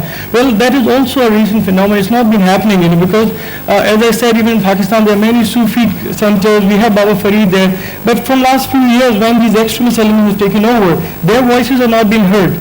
In India, we are particularly blessed, of course, being the second largest Muslim populated country after Indonesia, such a large Muslim population. We don't have issues of like what we're seeing in in the European country or the British teenagers crossing into Syria. But why? I was speaking at Harvard in March, and I spoke there about the importance of having these spiritual centers intact and their teachings very much alive, not just by the books. So these spiritual centers, the Sufi centers, they act as like a natural neutralizing centers for any kind of extremism. Within Islamic framework, also in India, if we have some mosques which are propagating or they have their sermons based on the Wahhabi or Salafi ideology, when those kind of youths, they interact and they come for the Urs of Khaja Sahib, which is like 1 million people gathering every year when the Urs happens in Ajmer, and everybody comes there. So that moment when they come and they just sit with their heart and their soul, that any extremism that has brainwashed, that's purified this heart and the soul. So these teachings need to be shared with the universities and also with the youth, that when they go back, any kind of extremism thought that try to influence them, that will get neutralized. So when Pinky Sahaba said about being nationalist, I agree with her that, of course we are all nationalists. Nobody can question my nationalism over anybody else's nationalism. But we have to be very cautious and careful, because there can be a kind of negative nationalism where you try to impose your views on the entire population, and then you don't serve your nation, you actually, we see what has happened in the USSR. When they try to impose in Russia, the whole region break up. So that kind of stuff, we don't want to have that negative nationalism. We should work for the development of our country, and we're blessed to have India to serve. And then when we work together to build the nation state, that is positive nationalism. That's what we should focus on. True, but there are some who would argue, and some do argue, that Sufis are not such good Muslims because Sufism shows a lot of influence of Hinduism, and that in fact to be a good Muslim you have to follow the dictates of the Salafis and the Wahhabis. That is an argument, for example, that has gained a lot of ground in Indonesia, where a very liberal practice of Islam, I was there 25 years ago, you couldn't see a veiled woman on the streets. Today it's all over the place. There has been a change because a lot of money and a lot of energy has gone into spreading a much more fundamentalist version of Islam. And some argue that's what's happening in parts of India too. It certainly happened in Kashmir in ways that wasn't there for centuries before in Kashmir. So are we being a bit idealistic or a bit naive in suggesting that the Sufi view of Islam is the dominant view necessarily? It's not about just focusing on the Sufi view. What I'm talking about is the heart of Islam that needs to be looked at and understand, which was brought forth by Prophet Muhammad ﷺ, who was a mercy to the humanity, the whole of universe. And it's that message that the Sufis are always carried. They become the shining luminary. When we talk about Hazrat Khaja Moinuddin Chishti, who came in the 11th century, we know that the 11th century India was very different what we live in today. It was divided into small subas, small states, and there were of course not very cordial relationship between the upper caste and the lower caste, which was definitely, literally taken away by this unconditional love that the Sufis and the saints offered, and that literally culminated in the Sufi and the Bhakti movement. So it's not, even if in today's time, if these kind of feelings are coming to some of our own brothers and sisters, we need to get back to the tradition, which we might have forgotten over the period of time because of our own political initiation. I will just share that one point, that with the BJP or Congress, first we must focus that we are Indians, and whatever we do or we engage in a dialect, that should be serve the best interest of our nation. Of course, you have political ideologies, you run by certain standing, but that should bring a difference between the country. It should bring everybody closer by serving the nation. Fair enough, Shirkani. Would you like to chip in on this one? Yeah. Ms. Pinky said during her conversation that the dialogue gets started, but something happens in between. I don't know what is this something happens, because this something can be, I think, explained. Usually these dialogues take place from standpoints, maybe from the BJP standpoint or the Congress standpoint or religious standpoints. And it is not only standpoints on philosophical and religious grounds, and also sometimes selfish grounds. Therefore, you don't arrive at a conclusion out of these conversations amicable to everyone. So therefore, I think these dialogues should be started with a fair mind of, as he said, bringing people together. And in the conversations that we had, this word tolerance has been used quite often. And I am against this word tolerance. Tolerance is something, that I am tolerating you and So though you're bad and it's my duty to tolerate, something like that it expresses. But I think the better word could be coexistence. I have a right to coexist, whatever I have the faith. So this is one. And listening, as a writer, I feel it increases your creative power. Because, we come from a particular political and social positioning or economic positioning that control our system of knowledge, the epistemology. In order to be fair, I think we need to listen to others and also listen and imbibe and synthesize and analyze and add something good which is, for the betterment or all in our, I think, thinking. Therefore, I think it increases our creativity, and therefore listening has to be encouraged to everyone, I feel. Without listening to others, because I go to many of the TV shows and I find the person representing for a particular political party or particular faith, he has been told to stick on to something. So there is no absolute truth as such. There are truths and we are not able to come to a compromise with our, firmly fixed on a particular point. Therefore, we have to be fair, and that will do a great to our system of knowledge. Fair enough, and coexistence obviously is a very good word. Swami Vivekananda famously in his speech in Chicago in 1893 said that this is a civilization that has taught the world not only the virtues of tolerance, but also those of acceptance. We accept all religions as equally true. At the same time, of course, where some of those religions may have a view that says they are the only way to God or the only true religion, then it becomes difficult to accept that and something else. And that is part of the challenge. I'm going to be trying to get some questions in from the audience. I've been told, however, that the ones in the back may have to move to the front. Is that right? Yes. I was told that there is a bit of a problem getting a mic to the back because of the crowds. So I'm sorry if those who raise hands in the back would like to come towards the front. And who is handing out mics here? There we are. So we'll get some questions in. Rather than my picking the question, would you like to just see where you can get the mic to reach? And then whoever gets the mic gets to ask the question. Right, go ahead.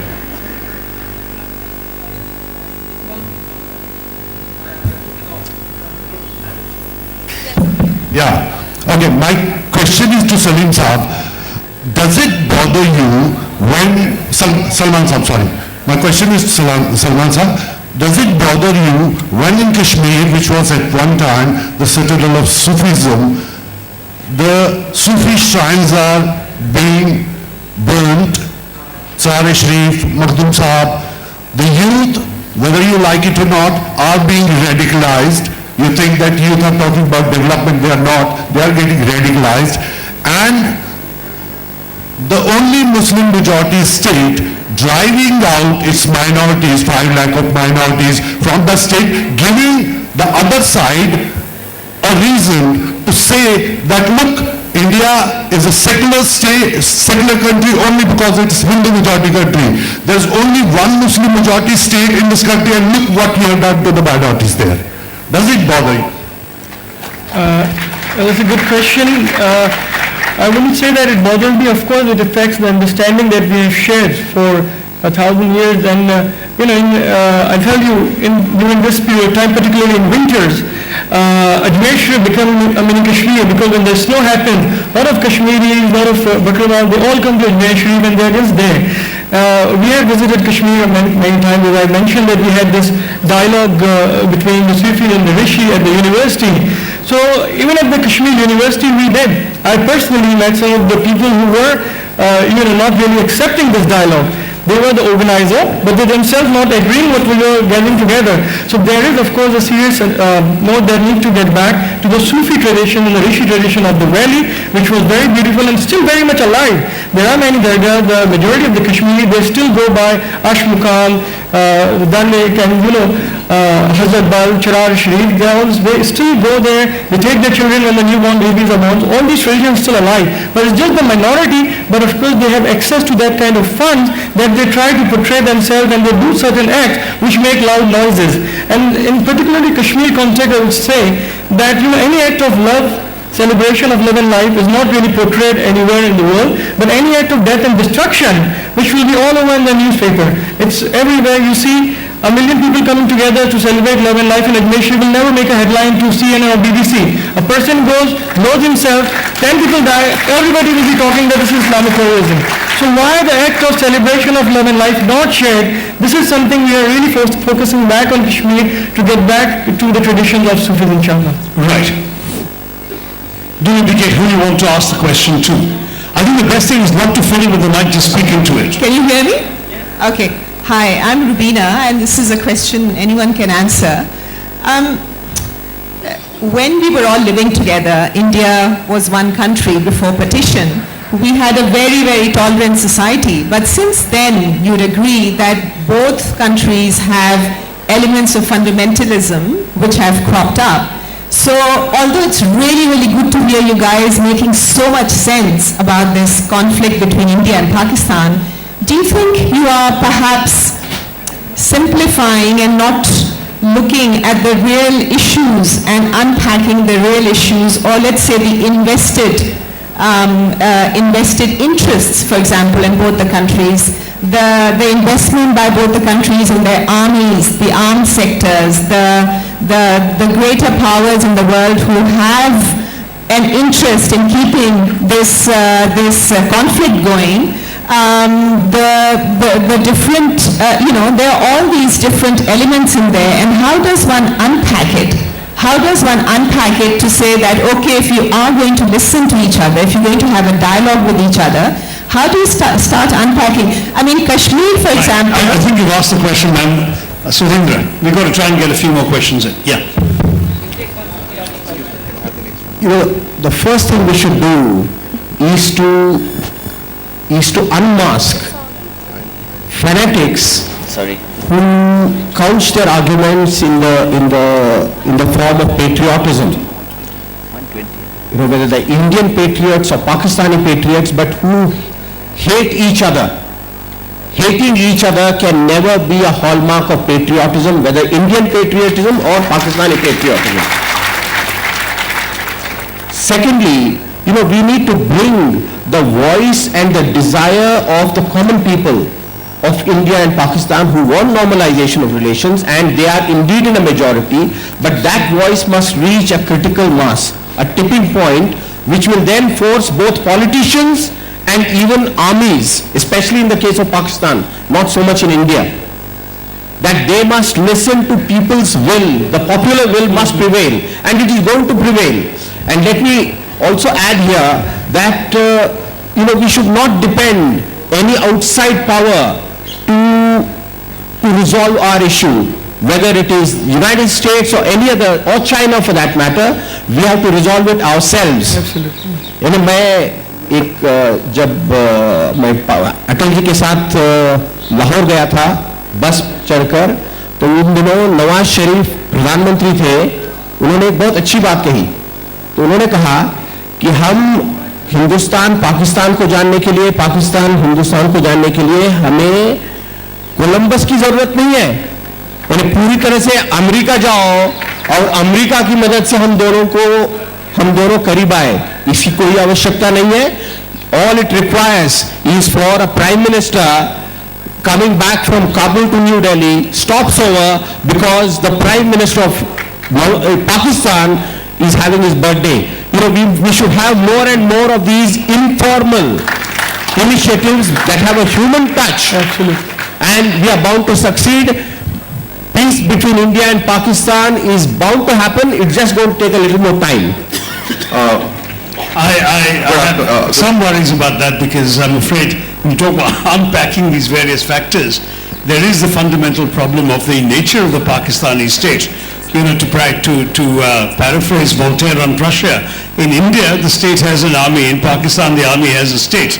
And because the army controls a larger share of the resources and the GDP and the government budget of that country than any army of any country in the world, they do have a vested interest in preserving hostility to justify their dominance, which is not mirrored in India because our army doesn't have either a disproportionate share, as one of the lowest shares in the world, nor does it have a vested interest in maintaining any dominance, because it doesn't have that dominance. So there is differences. You can't simply equate the two, I'm afraid. Who has the mic? Who has the mic? Yeah, go ahead. So this question is for Mr. Shashi Tharoor and Pinky Anand. Just because a person doesn't believe in the majority view, is he anti-national? Does he have to go to Pakistan? One. Second, if it wasn't a Dalit student, would TV focus it? Would you politician focus it? Would the Prime Minister have cried? My friend Nitin died in IIT Chennai in 2010 June, and the case is still running. The professor is happy, the VC is happy, no one cared. So I would like you to answer, if it isn't for us or Dalit, would you care? Would the Prime Minister actually cry? Sorry for the politics. No. You have a point. I mean, if it is a Dalit, yes, it is covered. If it is somebody else, it is not covered. If it is a Nirbhaya rape, it is covered. If it is not a Nirbhaya rape, it is not covered. I personally have done a case recently which is somewhat similar to Nirbhaya, lesser in dimension, but we didn't ultimately sustain a conviction. Does the media focus more? Does Arnab Goswami pay more attention to Nirbhaya and Dalit? Yes, he does. I mean, this is a matter of reality, and some of us are perpetrators to that situation. We give the TRPs. The social media and the entertainment industry gives that. So the problem is not made up of anything else but the fact that public attention is based upon public requirement, and nobody else can actually gear that. And thankfully for that, by the way, you have to have the feature of the public having a say and talk about listening. One part is listening, one part is about the public. We must change ourselves, that is another story. We must pay attention to a non-Dalit, we must pay attention to a non-rich person, we must pay attention to a poor person. All that is fine, but diversity is all said and done. We are not able to manage the utopian. So we'll keep it at that. The first half of this question yes, absolutely. whether you agree with that colleague of the Council of Ministers, a minister no less, who said that those who don't agree with the Prime Minister thank you for emphasizing the point. I got that in the first. May I respond to the first part only? No. Nobody should return back from this country. We have grown up in diversity and we should remain in that. People make wrong statements. It doesn't mean that it applies to the government or it applies to each and every one of us. For God's sakes, no. We're glad to hear. Yes, Shivakami, you wanted to chip in on the Dalit question. I think in the Central University of Hyderabad, there were 9 students committed suicide. Only this suicide came to be, talking about. It is because the external pressure exerted on the Vice Chancellor, especially from the BJP government. That we must agree. One. We don't agree with that. Yeah. Anyway, the committee, because during Congress regime in the UPA government, the same university had received a number of notices for malpractices. You might want to go back. No, I'm not justifying. I am just correcting the record. No, I am not. From the Dalit perspective, I would like to say, if the victims get support of the media, I am not against it. So the victims should get it, and whoever it given, I think I must really congratulate them. Secondly, I would, No, I think you finish your point, Shivakami. Go ahead. All right. The gentleman who has the mic. I'm not deciding who gets the mic, so catching my attention won't help you guys. Sorry. It's the young lady here who's just handing out the mic. Yeah. It's just a coincidence, Shashi, that I'm a junior from St. Xavier's School in Calcutta. Oh, good to see you here in here. Surendra, my question is to you. You see, there are 2 non-negotiables in any dialogue. One is that you cannot barter away any innocent life, and there are 1.27 billion of them in India. And the other is you can't barter away a square inch of territory. We have already ceded a lot under various Congress regimes. Now, this is not to gainsay the fact that when Jawaharlal Nehru was faced with an invasion, he ran to the UN instead of throwing the invaders out. My point is, can that dialogue also include some of what is happening in Pakistan?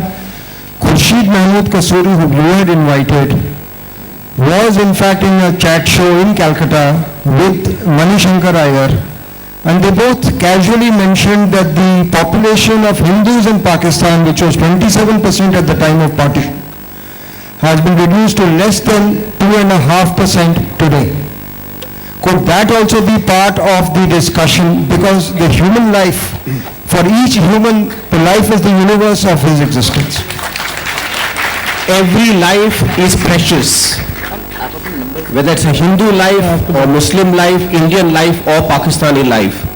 So there can never be any lasting solution to the India-Pakistan problem if we do not tackle the problem of terrorism. And terrorism today is a common threat to India as well as Pakistan. And you know that more Pakistanis have been killed in the last 10 to 12 years. Nearly 40 to 50,000 people, almost all of them, a majority of them Muslims, killed by Muslim fanatics and terrorists. And therefore there is a new thinking inside Pakistan, and which is why there is a growing desire that India and Pakistan should cooperate in the fight against terrorism, which I wholeheartedly support. Coming to land, you know, just recently India and Bangladesh came to an understanding on the basis of land swap. We gave some of our villages to Bangladesh and we took some part of Bangladesh to us, and we resolved a long pending border issue. Now there is peace between India and Bangladesh, at least on that score. Now coming to Kashmir, if we stick to the stand that POK should get back to us, if Pakistan says that whatever is part of India must either become part of Pakistan or must become independent, is that going to happen? It's not going to happen. And therefore, for peace and normalcy within Kashmir, because the people of Kashmir are also suffering. The Pandits have suffered, even Muslims in Kashmir have suffered. A very large number of them have been displaced from their own homes. Their pain also has to be felt by us. So therefore, it's time India and Pakistan discuss the Kashmir issue with an open mind and found a solution that is mutually acceptable and also acceptable to the suffering people of Kashmir, and which is what Dr. Manmohan Singh and their, his Pakistani counterparts had been trying, a mutually acceptable solution. And I would very strongly urge that Narendra Modi should not start writing on a clean slate, but take off from the good work that is done by his predecessors, be it Atal Bihari Vajpayee or Dr. Manmohan Singh. Well, sir, we can only have one last question. Who has the mic? A young student, yes. My question is to Mr. Tharoor, and the question is, is the Congress Party a school of skeptics, one, and two? Sorry, is the Congress Party a school of skeptics? And the second question is that don't we need a credible opposition in this country? Because what we're seeing is your vice president traveling in the agrarian grass and scorching heat, but no substantial suggestions and no substantial views on any problem.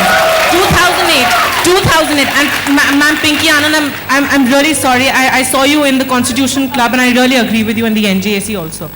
The second question is that in 2008, in the University of Hyderabad, we saw a Dalit scholar being hanging himself in 2008 also. So I think it's nothing to say that the Dalits are being oppressed only now. It was earlier also. So your response to that, Mr. Tharoor. Sure. Thank you so much. Number one, is the Congress Party a school of skeptics? No, but a healthy skepticism is the hallmark of any opposition in any democracy. We're not going to stand there taking government pronouncements uncritically, and naturally we're going to be skeptical, but it's, I think, something we've seen in every opposition party in every democracy, and I don't see any particular surprise in that. However, your second point troubled me, because the idea that the Congress Party hasn't come up with substantive offerings astonishes me. Number one, because every single substantive accomplishment of this government has been the implementation of a UPA-created policy, without exception. Starting from the Jan Dhan program, which was a wonderful rebaptizing of the direct benefits transfer, to the insurance, to, I mean, you name it, everything that the UPA initiated has been rightly implemented. There is continuity in government, And the only thing is that frankly what we're seeing is not a game-changing government, but a name-changing government, and that we have to accept also happens. But on the substance of policy, let me stress that it is true that when our Congress Vice President goes to a photo op place, whether it's seeing people who are suffering, visiting impoverished villages, going to the family of the Dalit who committed suicide and so on, the media focuses on that. When we issue a policy paper detailing our objections to Mr. Modi's version of the GST bill, for example, there's hardly any coverage of that except in the pink papers. So you've got to understand that popular perception of whether there are policies or not is not always entirely fair. There are lots of very detailed thought out policies, and I assure you that the Congress Party, having been a natural party of governance for many decades, has very well thought out positions on all the issues that you as a young man should rightly be concerned about. I think we have to wrap this up. All right, just a minute, Shashi Sahab, I would like to just, this was a very interesting point with Narinder, I would like to just address you and of course everybody here, that we are really at a crossroad now. We need to have that idea in our, not only our mind, but in our heart. Because mind tricks and heart feel, make you feel. So we should get back to the idea of that this is not BJP India, this is not Congress India, this is our India, this is everybody who is here, this is our India. And whenever we sit together and we have the majority, please work for India. And this is what, Rumi has said, that Baza, Baza, Haranche Hasti Baza. Come, whoever you are. Come, even if you have broken your vows 100 times, come, this is the door of hope, not the door of despair. So India is of course the door of hope, should be open from all the political leadership. This is our request. I agree entirely, and I urge the government to listen to this appeal that they should take the opposition along with them. Shashi, I think Chishti ji said this for you, me and everybody else. Exactly. It is not the government. Starting with the government. Okay, I don't know how many Pakistanis there are in the audience. I am one. And I'm not going to say anything very profound, but I am going to address Mr. Kulkarni with just a profound thank you and gratitude from all thinking and feeling Pakistanis for taking a stand and sticking your neck out or your face out and holding that book launch. Here. Very good. Thank you. We're going to have to wrap this up because the clock has ticked on. Since we began with reference to truth, and the problem that a lot of the lack of dialogue is because people believe they possess the absolute truth and don't listen to other possible versions of it. I want to end with an ancient story from our Puranas about truth. It actually is not something I made up. I've used it in one of my novels. It's a 2,000-year-old story about a young warrior who wants to marry a beautiful princess. So he goes out, but the king, her father, sees he's too cocksure and callow. So he says to him, "You come back when you have found truth, and I will let you marry my daughter." So he gets on his horse and he gallops off in all directions in the quest for truth. He goes to forests where ascetics are scourging themselves. He goes to monasteries where monks are meditating. He goes to mountain tops where hermits are in communion with the absolute. He goes everywhere where he can try and find truth, but truth eludes him. Despairing one day and seeking refuge from a thunderstorm, he finds himself in a dank and musty cave. And there in that cave, in the darkness, is a wizened old crone, an old hag, matted hair, skin hanging in folds from her face, wizened creature with warts on her face, broken teeth, bad breath. But they start talking. And as they talk, the warrior realizes that he is in the presence of truth. They talk all night. And when dawn breaks and the storm is over, the warrior realizes he has come to the end of his quest. He can go back to the palace to claim his bride. So as he prepares to leave, he turns to this wizened old crone and says, "Now that I have found truth, what can I tell them at the palace about you?" And this old hag smiles through her cracked teeth and says, Tell them that I am young and beautiful." So the story is a postmodernist story from 2,000 years ago.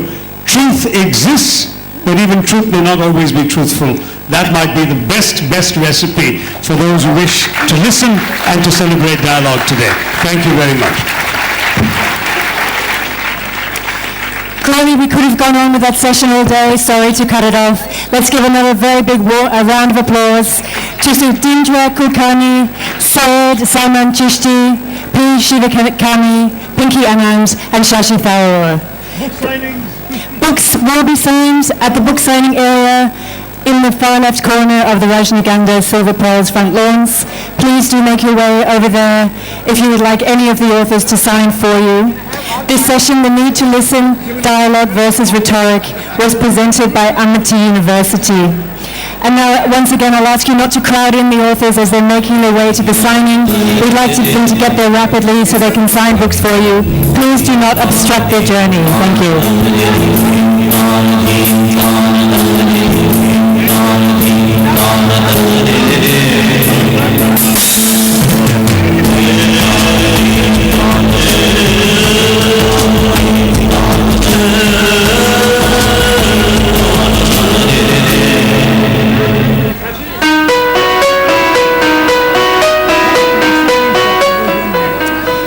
Just before you go away from the Rajnigandha Silver Pearls front lawns, in about 10 minutes we have a book launch here. That book launch is The Other Side of the Mountain by Salman Khurshid. The book will be released by Javed Akhtar and Berkadat. So please do stick around if you would like to be here for that book launch, The Other Side of the Mountain by Salman Khurshid. That's starting in 10 minutes.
The Jaipur Literature Festival is the world's largest free festival of its kind.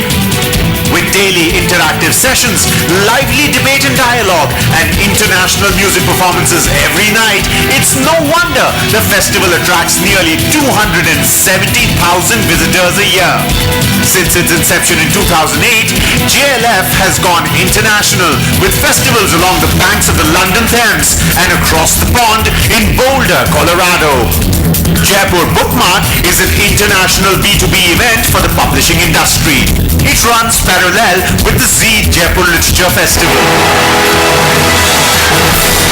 Teamwork also promotes the best in Indian theatre through the Mahindra Excellence in Theatre Awards, the only national platform that celebrates all the aspects of the craft from across India.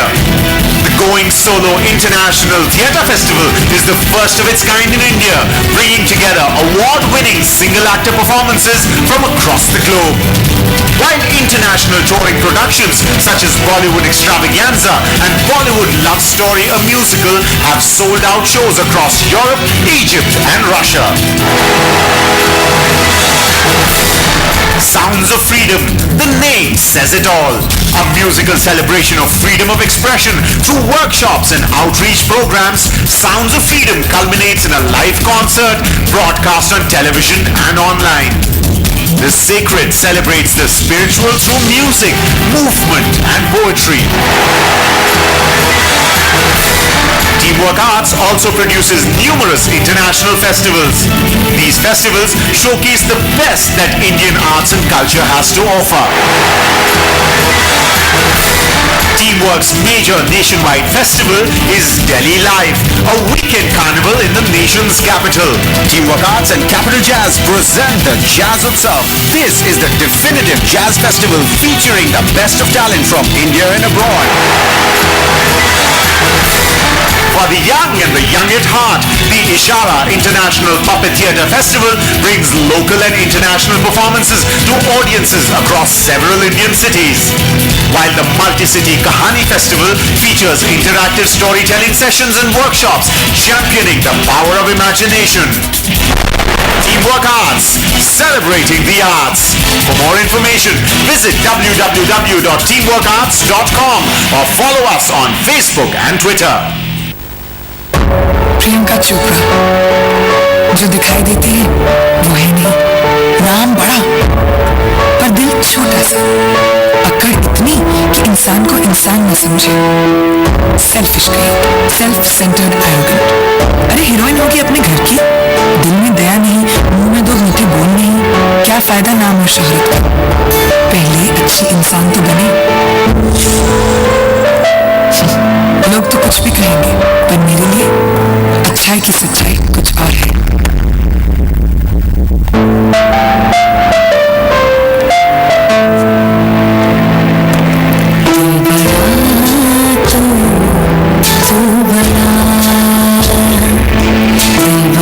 रजनीगंधा silver pearls, silver coated इलायची, अच्छाई की एक अलग चमक